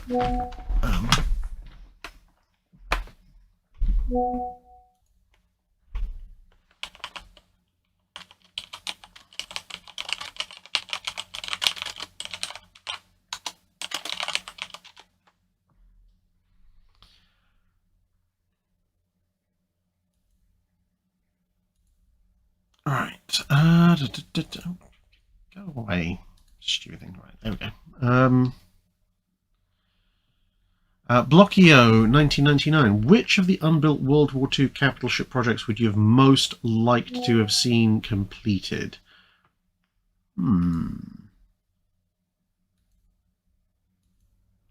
That's a good question.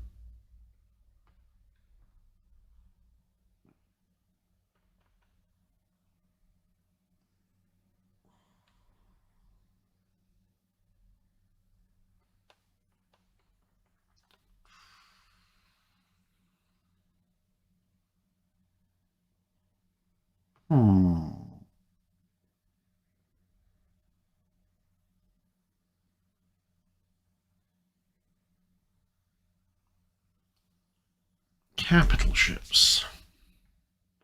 If we're limiting it to capital ships,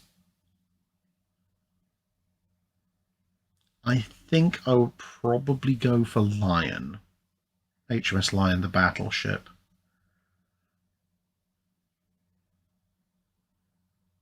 Because, yeah, I mean, with the best will in the world, Montana's would have been big and interesting and large. But the US, you know, they to a certain degree, they would have looked like even bigger, slightly wider Iowas. And as I've said, if we had Lion and Vanguard, there is a tiny chance we might actually have managed to keep one of them long enough to preserve it. I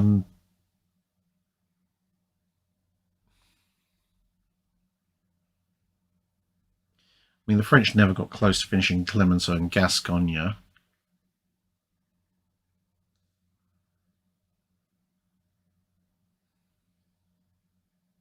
Yeah, I think it would be Lion. I mean, the A150s are interesting. I mean, the only other one would have been amusing, but more in a cruel way, would have been the Sovietsky Soyuzes. Purely because I'd like to see how far they could get out of port before something went catastrophically, horribly wrong.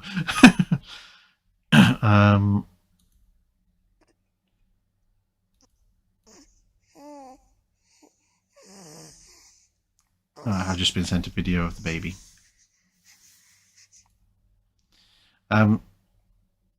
Right. Let's go back here.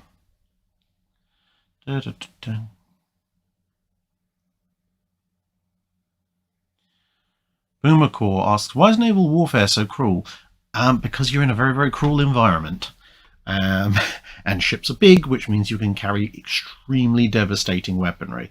And if you're carrying extremely devastating weaponry in an environment where if you successfully hit your target, you have to choose between fire and the deep blue sea, most naval warfare either ends up with relatively minimal casualties or absolute mass casualty events.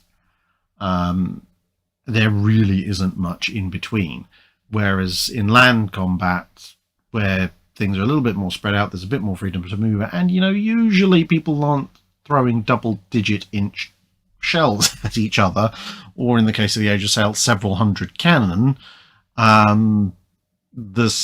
Their potential for lots of casualties is still there in exceptionally large battles, because you can have tens of thousands or hundreds of thousands of men fighting each other. But it does tend to take somewhat longer than a naval battle, where you could just have several hundred or a couple of thousand men extinguished in an instant if a magazine detonates.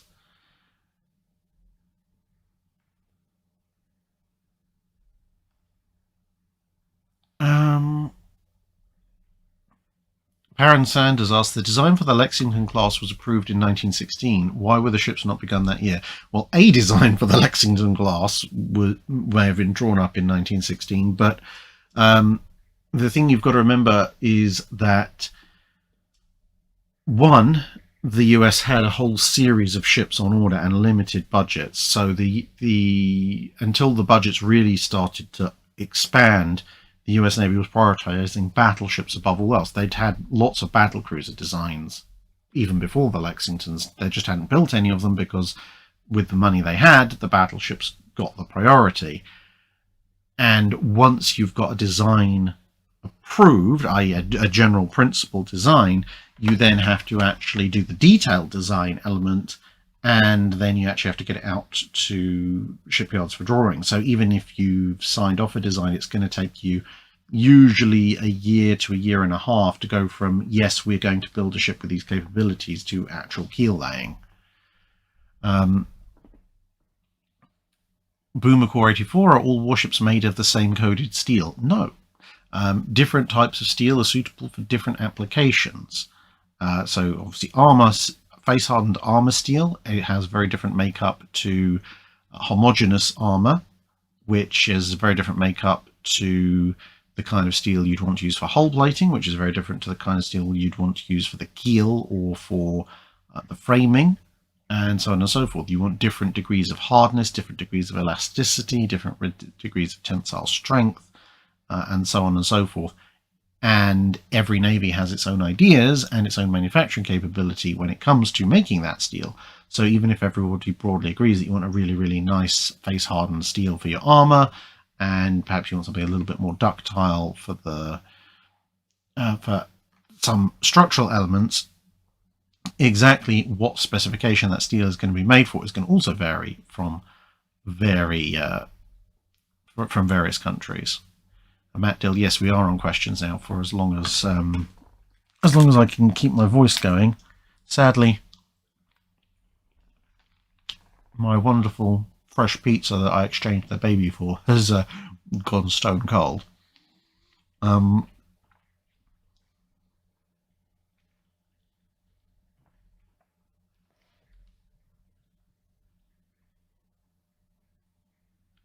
Let's see. Uther Raitan asks, what if the 3 Canadian battleships get built but not in time for Jutland? How would that affect the treaty the Washington Naval Treaty and World War II. Where the heck has that gone?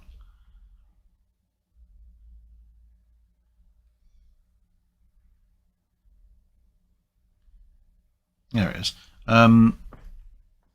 It depends if Canada decides it wants to have its own seat or not. Because remember, the Australians could have had their own seat at the Washington Treaty and represented themselves, but they chose to generically be represented by the British. In theory, if they'd chosen to represent themselves, the Canadians could have just said, look, we are our own separate standalone navy, leave us alone. But I think the US either wouldn't have believed them or would have required some kind of something in writing that would distinguish them from the Royal Navy.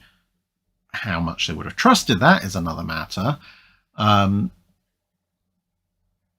So yeah, I mean, obviously, it also depends what kind of ships they actually come up with.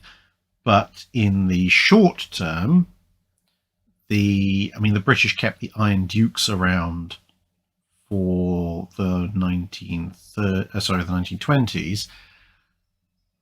If the Canadians aren't allowed to count themselves separately and they're kind of lumped in with as part of the, in theory, Royal Navy, then the King George V's go by the wayside when Nelson and Rodney get built, and I suspect the Royal Navy would quite happily trade 3 modified QEs coming into their ostensible fleet, especially if Canada has to pay to maintain them, for the Iron Dukes. So the Iron Dukes would get moved off to being training ships and target ships and so forth much, much earlier.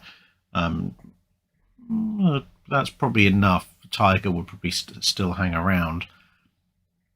Of course, that then raises rather interesting questions when you get to the London Naval Treaty, because you can drop Tiger as your last 13.5-inch armed ship, but now your entire fleet is, well, either Nelson or Rodney with 16-inch guns, but everything else is 15-inch guns. So what do you get rid of? You're probably not going to want to get rid of the battle cruisers. If the Canadian ships are modified QEs, then you've got speed and 8 15-inch guns. So do you either negotiate first London so you don't have to get rid of them, or do you negotiate first London roughly the way it was negotiated historically, at which point the thing is, because the QEs are the faster ships, despite the Rs technically having a better armor layout and being slightly newer than the QEs, you'd probably, if you were forced to, want to drop some of the R class in exchange for keeping the Canadian battleships around. But again, this is all assuming they've all been lumped in with the Royal Navy and not standalone. If they're standalone, to be honest, given the way the Canadian Navy was shrunk down in the interwar period, they're at minimum probably put in reserve, if not scrapped. If they were put in reserve, then they'd probably be crash modernized in the late 1930s, which would be rather interesting.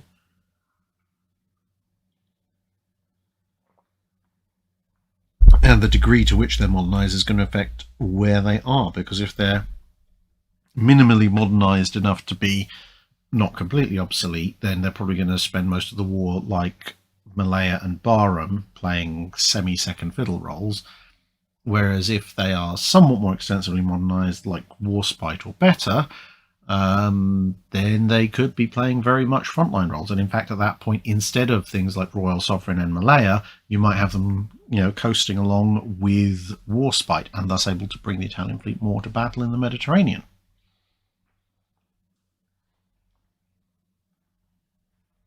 Gabriel G, do you play World of Warships? Yes. Josh Pearson, would Nelson and Rodney have been better if they'd been built as proto-Richelieus with 16-inch guns, so 2 quad turrets forward? Also, could the Renowns have been upgraded with triple 15, and would that have been better? I don't think you could get triple 15-inch turrets on the Renowns as built. It'd be an interesting exercise in theory. I mean, in my little all-forward triple turret universe, the Renowns, as an alternate timeline, were built with 2 triple 15-inch turrets forward. But that's my all-forward universe, because I really, really like all-forward guns. Nelson and Rodney with 8 15-inch guns forward, Richelieu style. I mean, it's one less gun, but it's equivalent to Colorado and Nagato. It would mean completely having to start over designing the turrets, because they've at least got some design work for the G3 turrets to work with the Nelsons. Whereas starting over with quadruple turrets, there would be a lot of concern about potentially losing half your firepower with one hit. It would save weight and citadel space, though, if they were packed in close enough. It would really be down to, could they make a quadruple turret work? Maybe buy some of the expertise off the French or something. You know, in theory, yes, you could get even more out of a Richelieu-style Nelson and Rodney, but you'd have to be threading a very, very fine needle to get a workable 14-inch four-gun turret, especially given how much trouble they had with getting the triple turrets to work.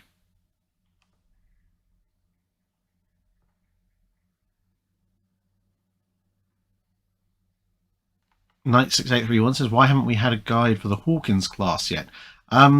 Basically, because I haven't got around to it. So, for those of you who are unaware, the 5-minute guides used to be, apart from the Patreon voted ones, whatever order the ships were requested in. Now it's almost the same, except that as I go down the list, what I do is I go to the next ship on the list, and then, as you may have noticed, I'm trying to do little themes each month. So if I get the next ship on the list, and then I go, okay, well, what other ships further down on the list roughly correspond in some way to that particular ship? So this month we've been looking at some of the later Age of Sail first rate. So we looked at the Caledonia class for the British, the Santa Ana class for the Spanish, and spoiler alert, this weekend we will be looking at USS Pennsylvania, America's only first rate. Next month, apart from the Patreon one, we'll be looking at USS Delaware, HMS Neptune, and HMS Canada. So that's basically late 1900s, early 1910s Dreadnoughts. The month after that, again, with all of these except for the Patreon one, we'll be looking at the A150 design, the Austro-Hungarian World War I battleship designs that post-date the Ersatz Monarchs class, the G14 carriers, G14, G15 carriers of Japan, and the USS United States theoretical carrier of the immediate post-World War II period. So that's all hypothetical unbuilt classes. The month after that, which is June, we're looking at the M class, V class, and I-13 class. So that's all interwar submarines. August, we're looking at HMS Alexandra, the 1874 Kaiser class, the Magenta, and the Mesudaye. So that's 1870s ironclads, and on and on and on it goes. So each month has a little theme now. And basically, the Hawkins class, as far as I'm aware, it is on the list, but it was asked for so late in the channel's history that it's way, way, way, way, way down. So unless I get to rounding out, I mean, I think I've already done the Omahas. So, you know, if somewhere on the list I come across somebody the request that's say immediate post World War I or late World War I cruiser, so maybe someone requests the Colnes or something, then the Hawkins class will probably end up in that month as a part of the little mini theme season.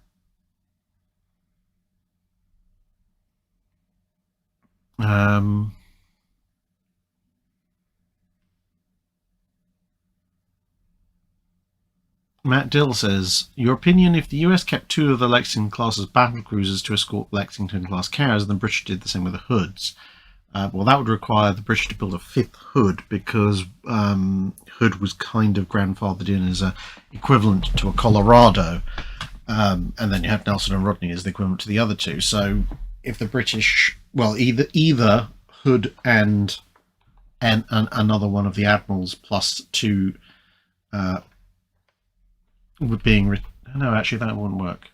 Well, no, it would. If the British were allowed to build 3 Nelsons, and then the British were then built an additional hood to match the 2 Lexington-class battlecruisers, but then the Japanese would want an extra ship as well. Probably Tosa, I would imagine, at that point. I have mentioned in the past, if the US had a couple of Lexington-class battlecruisers floating around, they would have made really good carrier escorts in the early and mid part of their involvement in the Second World War, because yes, it would be a bit of a fuel hog, but it's one ship, and one ship is easier to keep resupplied than lots of others. They'd be fast enough to keep up with the carriers, and with the immense amounts of deck space they'd have, they'd actually be fairly easy to upgrade with lots and lots and lots of anti-aircraft guns. So they'd make a really good fast carrier task group escort, which potentially might be able to, save 1 or 2 of the US carriers from being bombed and torpedoed quite as much as they were. BR Class 47, why did Japan build lots of ships with midship turrets when other countries had long stopped building ships with them? Midship turrets didn't go out of fashion quite that soon before the Fusos, although the Iseis are a bit of a hangover.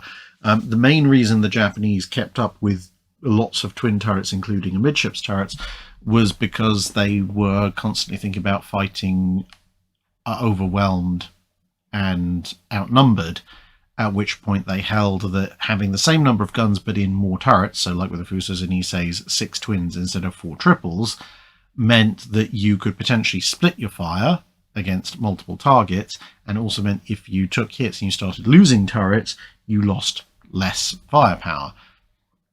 So with the Fusos and Iseis, they thought that having 3 twin turrets engaging with 6 guns would be easier than engaging with 2 triples, because I suppose if you lose one of your twins, you still have 4 guns to shoot with, whereas if you lose one of the triples, you have 3 guns to shoot with, which is a little bit substandard for salvos. It's a little bit of a weird logic, but there is logic to it. Josh Pearson, Drac, how powerful would the Maltas have been if equipped with Sea Hornets and Sea Mosquitoes in 1939? I mean, they'd be socking massive great carriers, and if you brought something as OP as a Sea Hornet back into 1939, I pity anyone who gets in the way. Can you imagine the carnage that Sea Hornets could have pulled off on, Heinkel 111s and Junkers 88s and SM79s? Good grief, that would have been terrifying. Yeah. Basically late war prop fighter, even if it's a twin engine thing, and with radar and cannon up against Condors and other non-radar equipped slow twin engine bombers out at sea. That would have been a bit of a one-sided massacre.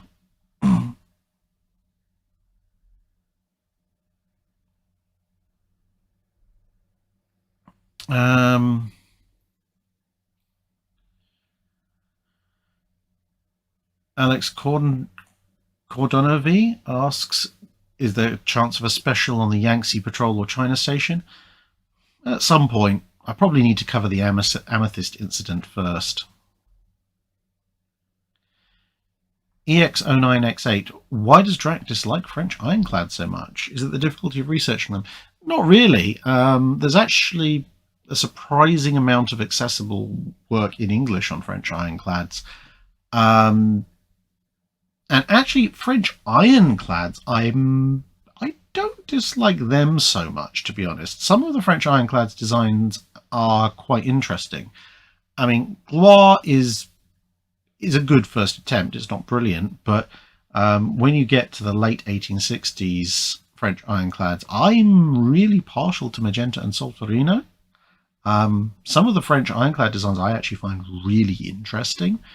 But the whole thing's cut short, as I mentioned earlier, with the Franco-Prussian War. And then you get to the French pre-dreadnoughts, at which point...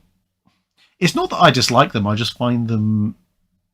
Well, I guess you could say I dislike them from an engineering perspective, because they're just a complete mess of one-offs and weird design principles and ideas, that a lot of which didn't pay off until you get to the latter ones with things like the Libertés and so forth. So yeah, I would say with French pre-dreads, it's not so much necessarily that I dislike them outside of one or two, and mostly on aesthetic grounds. It's more that I'm just a little bit disappointed in them. And yeah, that they're not particularly efficient, or and yeah, there's a few too many design flaws. But I've got nothing particularly against them. So some of the shipyards, some of the French shipyards in the pre-dreadnought era, I do have issues with, because not all, but a good chunk of the problems that French pre-dreadnoughts faced can a lot of the time be traced back to French shipyards being extremely obstreperous.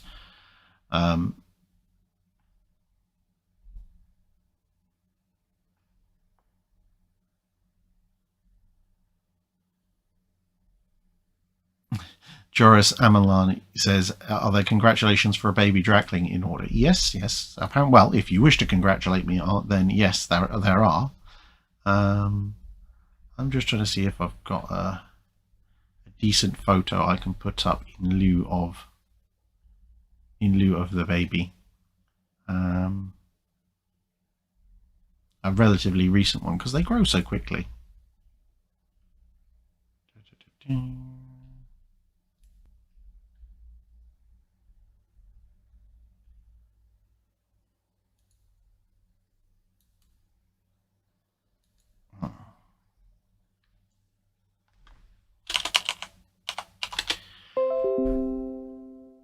Okay, so that's that. Let's see if I can solve this.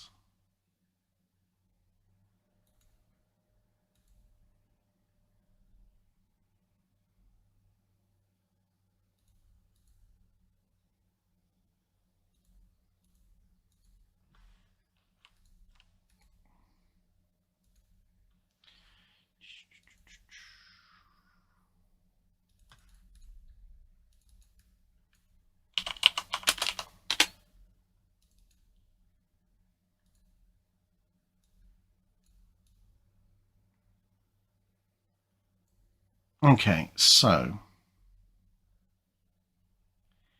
in theory, right, so in theory, for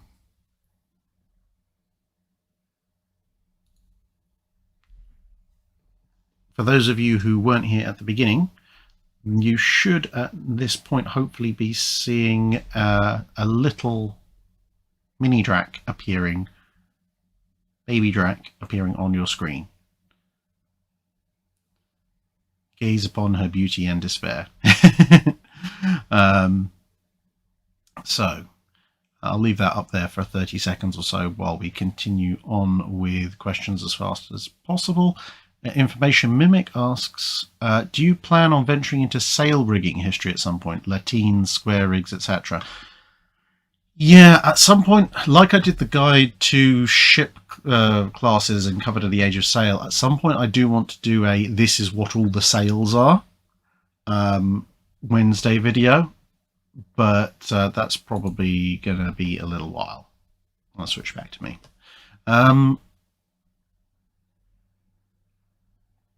Prof DRL 42, why did the tertiary gun calibers on pre-dreadnoughts disappear on dreadnoughts? Basically, they weren't needed anymore.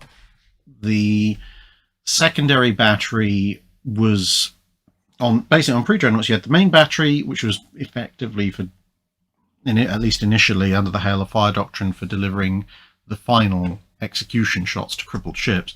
The secondary battery, which had grown larger and larger for actually crippling enemy vessels, and then the sort of the tertiary and quaternary batteries for taking out torpedo boats. And essentially the thought of the dreadnought by going into all big guns was to amalgamate the roles, the primary roles of the primary and secondary battery, i.e. anti-capital ship work. That then meant that there was a gap for anti-torpedo boat work. The anti-torpedo boat guns because torpedo boats and destroyers had been growing, meant that the old anti-torpedo boat calibers that you see in pre-dreadnoughts were pretty much obsolete. So you started to see the early secondary batteries, so your 12-pounders on Dreadnought, then 4-inch guns and so forth, were kind of mimicking some of the earliest secondaries on pre-dreadnoughts, and they very rapidly advanced into 5-inch, 5.9, 6-inch guns for secondaries to take out destroyers, which meant that now the secondary batteries on dreadnoughts were roughly contemporaneous with the classic secondary battery calibers on pre-dreadnoughts, and the tertiary and so forth calibers on the pre-dreadnoughts that had disappeared had basically gone because they were too short range and didn't do enough damage to modern destroyers.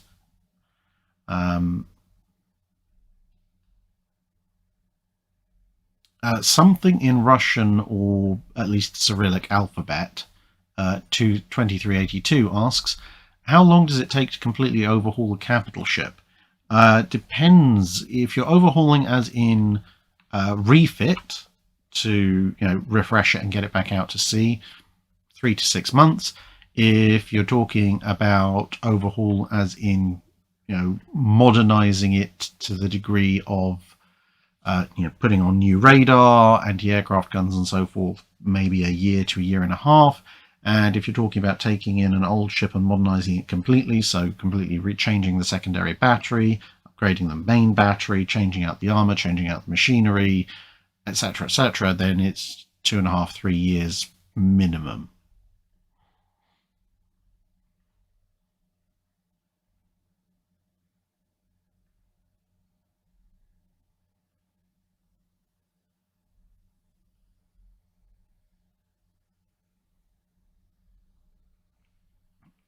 So we're coming up, it's 20 past 11. So I think we shall, I think we'll go on for another 10 to 15 minutes. And then I'm going to have to call it a night because I really need sleep and I have to get back to recording the Patreon Drydock in the morning. So, of course, that means we shall switch to the red light mode. Computer, library 20%. Okay. No, that's too dark. Computer, library 30%. Okay. Computer, library 40%. Okay. Oh, there you go. That's action station-y.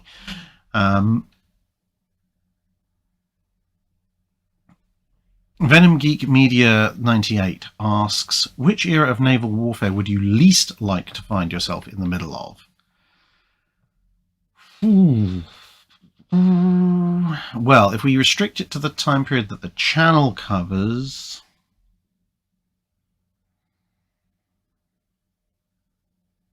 I would say probably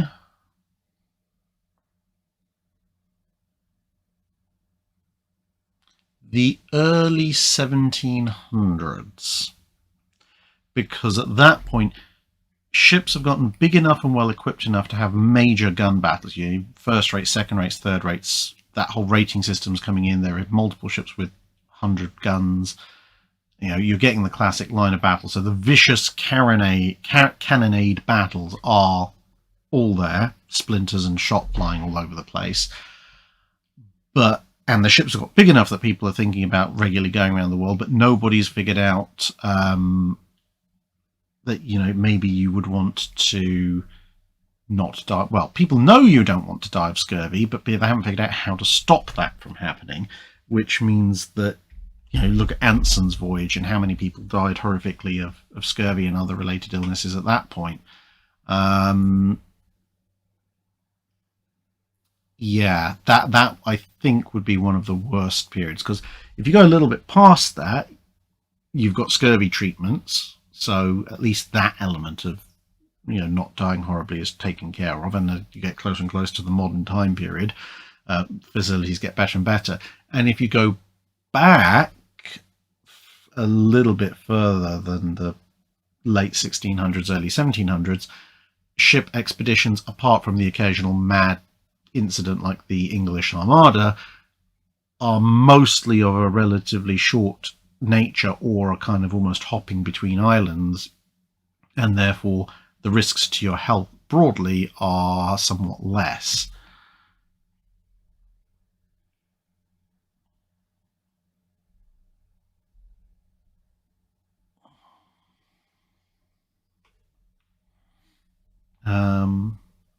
Nope.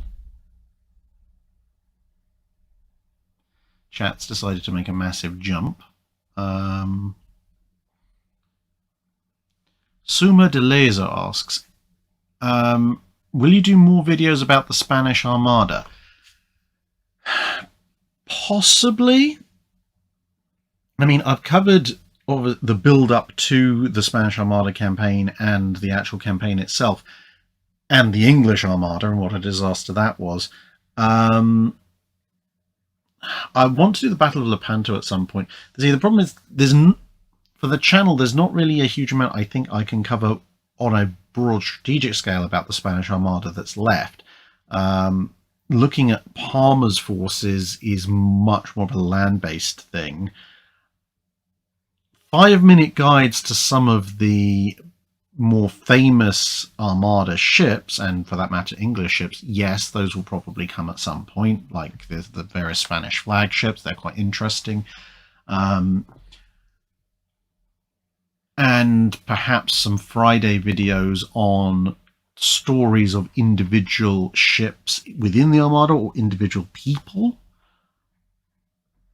would actually be quite interesting, like Recalde. Poor old Recalde.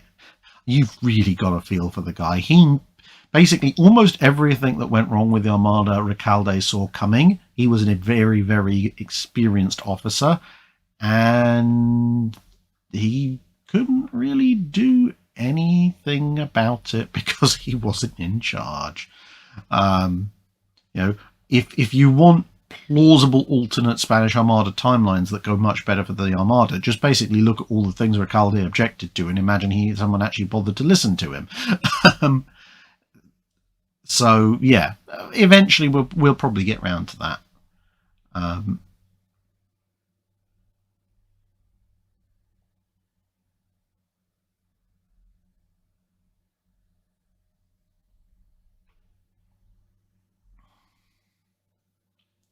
So I apologise if I've missed your question, but the chat box has basically just decided to jump me, so I'm just going to roll with it. Especially since we've got maybe another 10 minutes before I'm going to have to go to sleep. Because you may have been able to tell I am a little bit tired going into this, and will continue to be until I get to sleep. Amos Doms, how many sailors and officers have served in the Royal Navy since the late 1500s? I think it's impossible to know for sure, but an estimate would still be quite appreciated. I couldn't estimate offhand. I know somewhere in one of the books over on that shelf there is a series of graphs showing approximate strength of the Royal Navy in terms of manpower from, I think, 1550 or 1600 onwards, something along those lines. So you could, in theory, go. I mean, not accounting for big spikes like the Napoleonic Wars or World War I or World War II, you could potentially, by estimating the average length of career of someone in the Royal Navy and applying that across multiple figures, make an approximate estimate. But I mean, yeah, it would be quite the complex bit of mathematics, because if you've got 200,000 men in the Navy, let's say at one point in the Napoleonic Wars, if you have 220,000 the next year, well, that's not necessarily the same 200,000 plus another 20,000 between desertion, people finishing up their service, people dying, etc. That might actually represent 200,000 in one year and another 60,000 added, but you're down 40,000, just using arbitrary figures. Whereas, in, let's say, the 1830s and 1840s, there's still going to be a churn, but now it's a pretty much all volunteer service. The rate of turnover is going to be much less. So at that point, if there's, let's say, 120,000 men in the Navy, again using completely arbitrary figures, if there's 120,000 men in the Navy in 1832, and then you look at 1838, well, there's a good chance that a good chunk of them are still actually in the Navy at that point.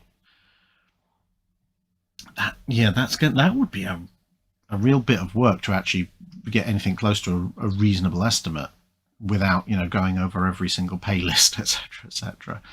Ramal asks, do you think the Japanese long lance is the best torpedo of World War II?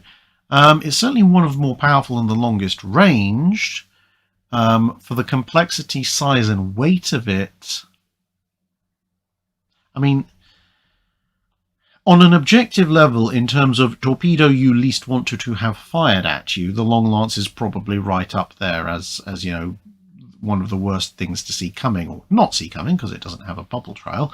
But in terms of numbers of ships sunk, combined, as I said, with the complexity of storing it and its size and weight, because it's a big old 24-inch weapon, I suspect there may be other torpedoes that could take the title of best overall in terms of, numbers shot versus hits scored versus, is it likely to blow you up at any given point?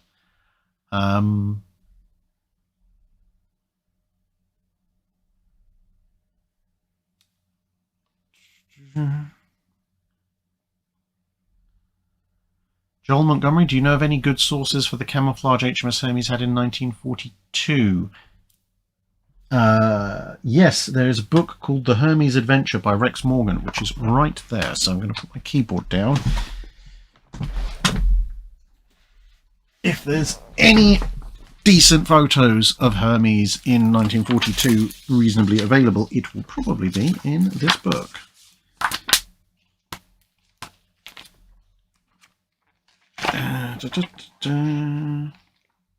Because there's some photos of Hermes actually taken on board Hermes while she was sinking.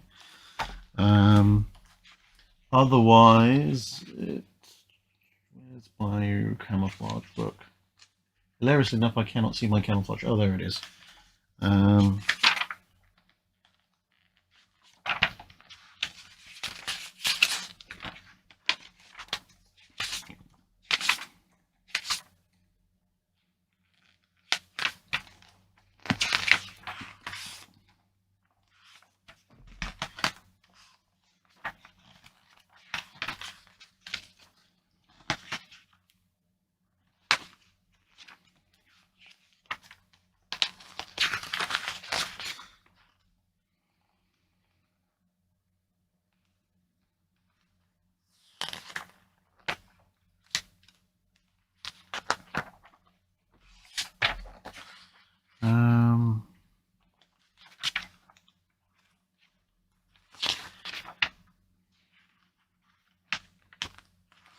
Okay, the photos it has in here of Hermes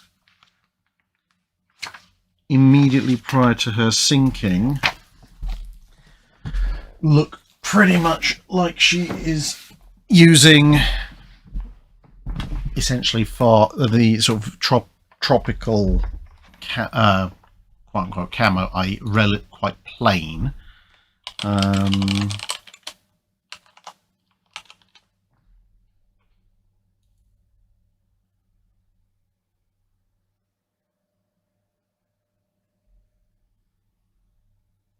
Yeah, the problem is most of the photos of her sinking, and they're all the deck.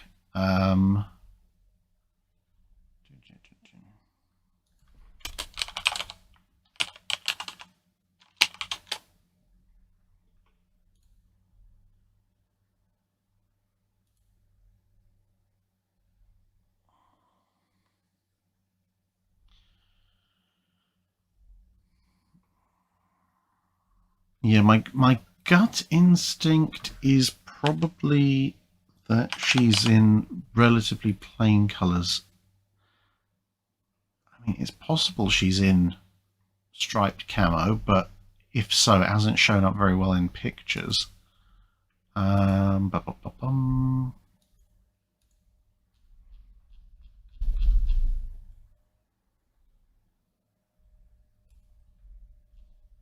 me just see. I think I've got my camouflage book on here. There we go.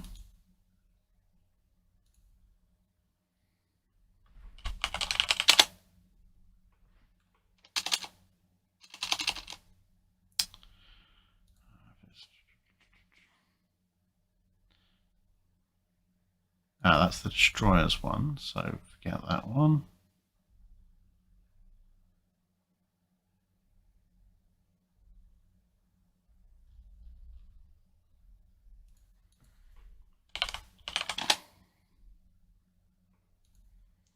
Give me 2 seconds.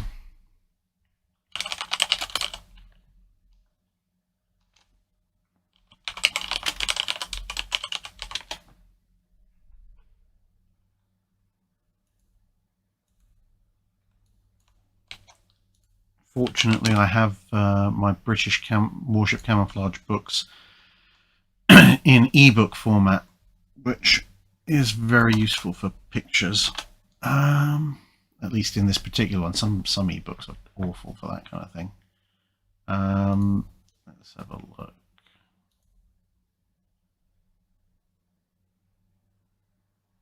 Aha, there we go. Capital ships. That's better. The other one was the Destroyers edition. Yeah.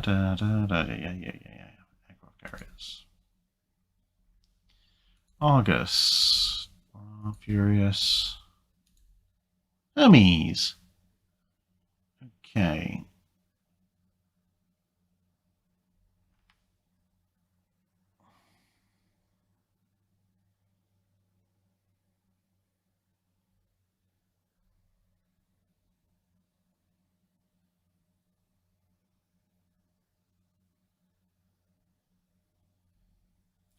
Okay, that would explain it. Okay, so yes, Hermes was carrying the standard tropical white pattern well into ostensibly World War II. She was stationed in the Far East where technically the war wasn't quite on yet. But in 1942, when she was briefly in South Africa, or when she received paint from South Africa in 1942, she was repainted in a 3-shade pattern, similar, well, not similar to Repulse in that it was a 3-shade pattern. It was not to a standard official design. It was basically whatever the crew could come up with, and used the 3 shades 507A, 507B, and 507C, which is essentially light grey, medium grey, dark grey. Painted in camouflage about 5 months before her loss to Japanese aircraft in 1942.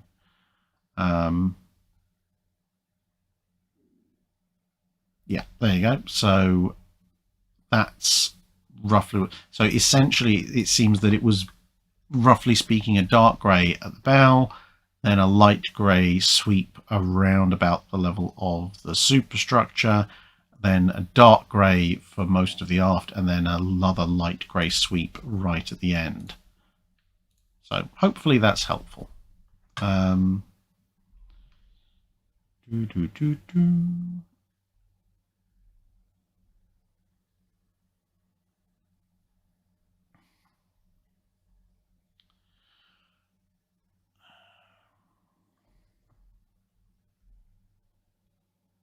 Right, that took a little bit of time, so let's do 5 more questions and then we will wrap it up for we'll wrap up for the night, because yeah, my brain's beginning to switch off. Ooh. Vladeshi asks, how much prize money did a regular sailor see from a captured ship back in the day or age of sail compared to their salary? Assuming the prize ship was decent condition. Depends on the value of the ship, because in the Royal Navy, at least, it would be divided up into shares, which were usually in 8ths, and the captain would get a full share, and then the officers, I think, would usually share 2 shares. So, and the men, I think, normally would get a share split between them. The regulars, sometimes it was 2 shares. It depends on the time period. but it hugely depends on how valuable the prize is. If you've captured a brig, a schooner, a sloop, or whatever, then, and it's in good nick, and obviously the number of men aboard and how many ships are involved. So, worst case scenario, you capture an enemy sloop, but you're part of a squadron, and that squadron is made up of a couple of third rates and a couple of big frigates. You might get a couple of weeks' wages out of that if you're lucky. Maybe not even that, maybe a few days. The flip side is, if you got something really valuable like a nice big enemy frigate, and you actually took it with a much smaller ship, like say Admiral Cochrane taking El Gamo with HMS Speedy, and you're the only ship involved, then you've got barely more than 100 men sharing a really big prize. At that point, you might be talking 2, 3, 4 years' wages equivalent, and everything else in between. So your average prize in your average engagement, assuming it's a warship, might be worth 3 to 6 months' pay, but it could easily be more, it could be less.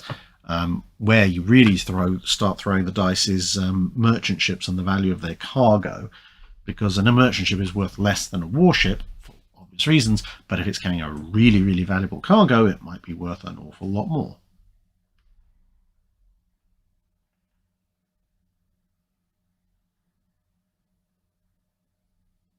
Thank you very much, Jeff Holloway. We'll see you again in another video.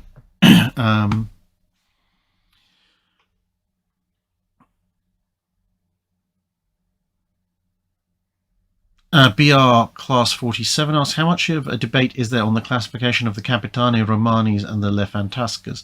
The Fantascas, I think pretty much everyone agrees, were big destroyers.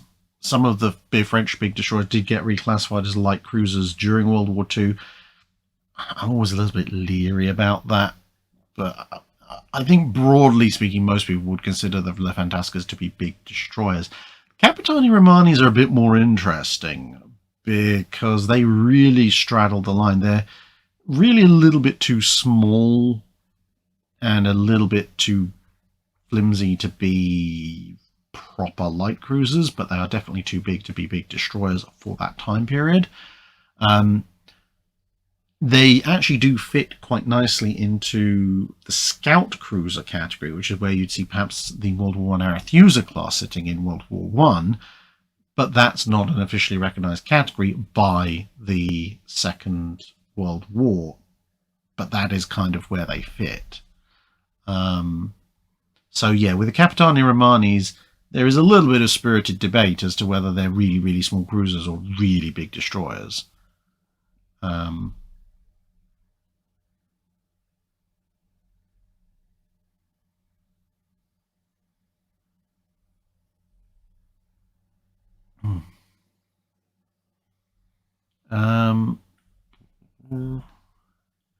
Okay, last two questions.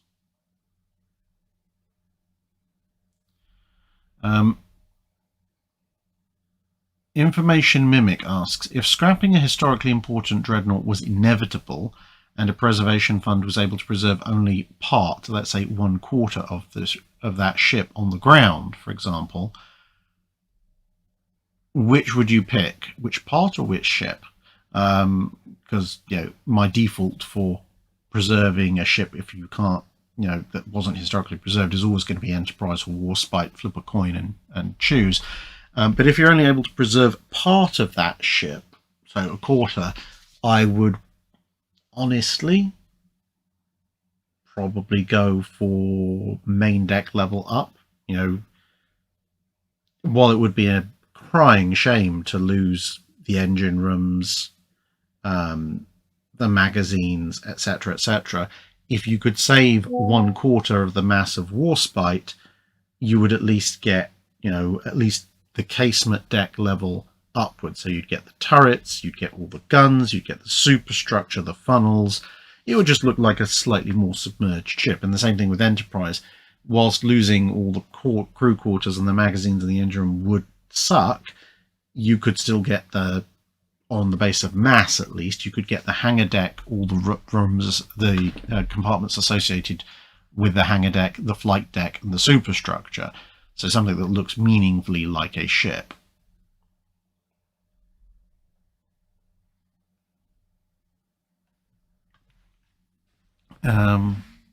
Dandy asks, what does the plaque under the HMS Thunderchild with a broken sword say? It says ad ultimum. Ad ultimum, which I'll leave you to translate. But we thought when that was being designed would be very appropriate for Thunderchild, if a little bit retrospective. Mike Lima asks, did you get the super chat sent before the stream starts? That's the one I saw it, but I don't think it was recorded. So yeah, Mike Lima, if you could quickly, if you're still here, quickly dash your super chat off in at the bottom. I will recognize it when I see it, and I'll answer that as the last question. Kevin Kennelly, behind you, between the bookshelves, the red light, is that coming from the doors to Hades? No, it's just coming from, I've got half a dozen of these little light bars are just stuck in random places. Hunter Park, I was wondering what your top 5 warship articles are?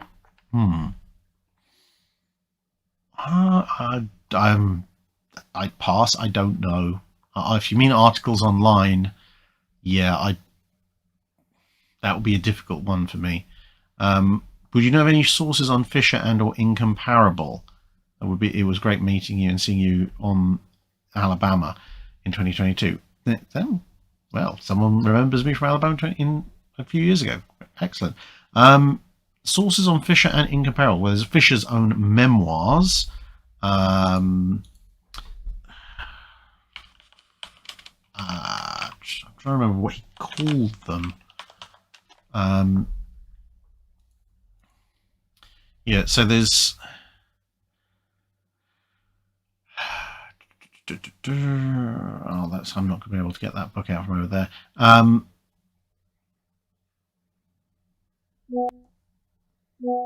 So yeah, there's Fisher's memoirs, and there's as secondary sources, I would probably go with Garsky and Doolin's Battleships book. It offers a quick design study. Where else would you find Incomparable? I mean, but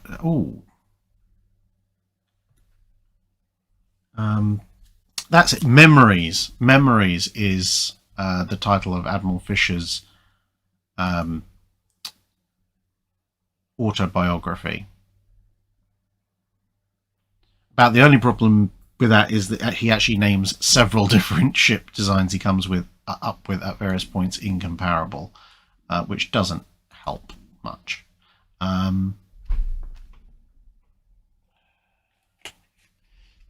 But is it going to be in World War One or 1919? Let's have a look.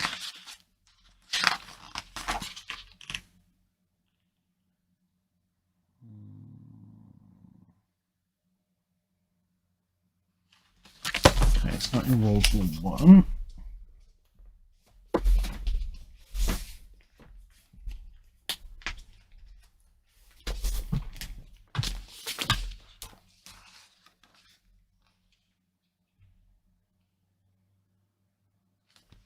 Not in that case, it's not in that.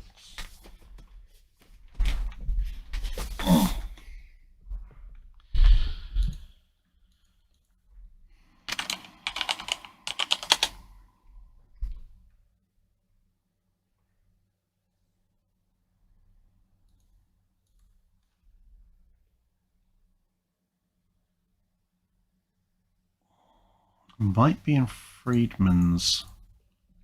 Let's have a look.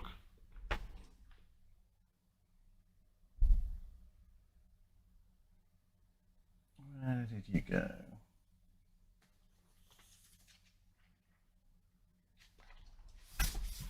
That's it.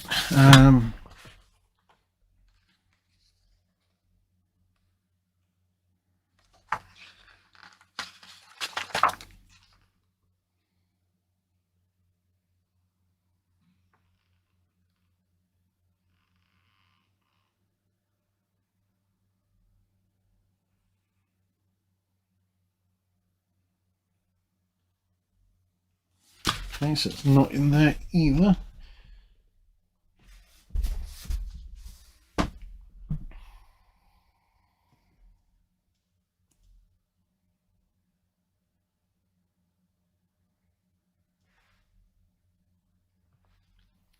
Yeah, okay, you might need to message me and I'll have a bit of a dig around.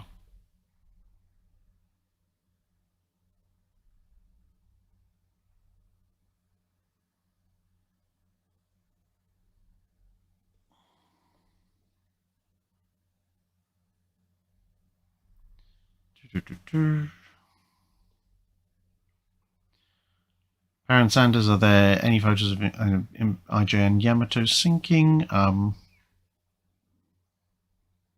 Yes, some aircraft photos, but it's not really a lot of detail.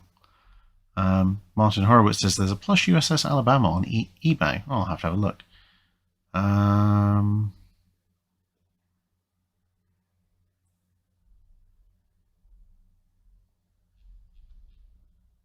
Okay, well, I guess I'm going to have to track down wherever Mike Lima 777 went to find out what his super chat question was at the beginning and answer it.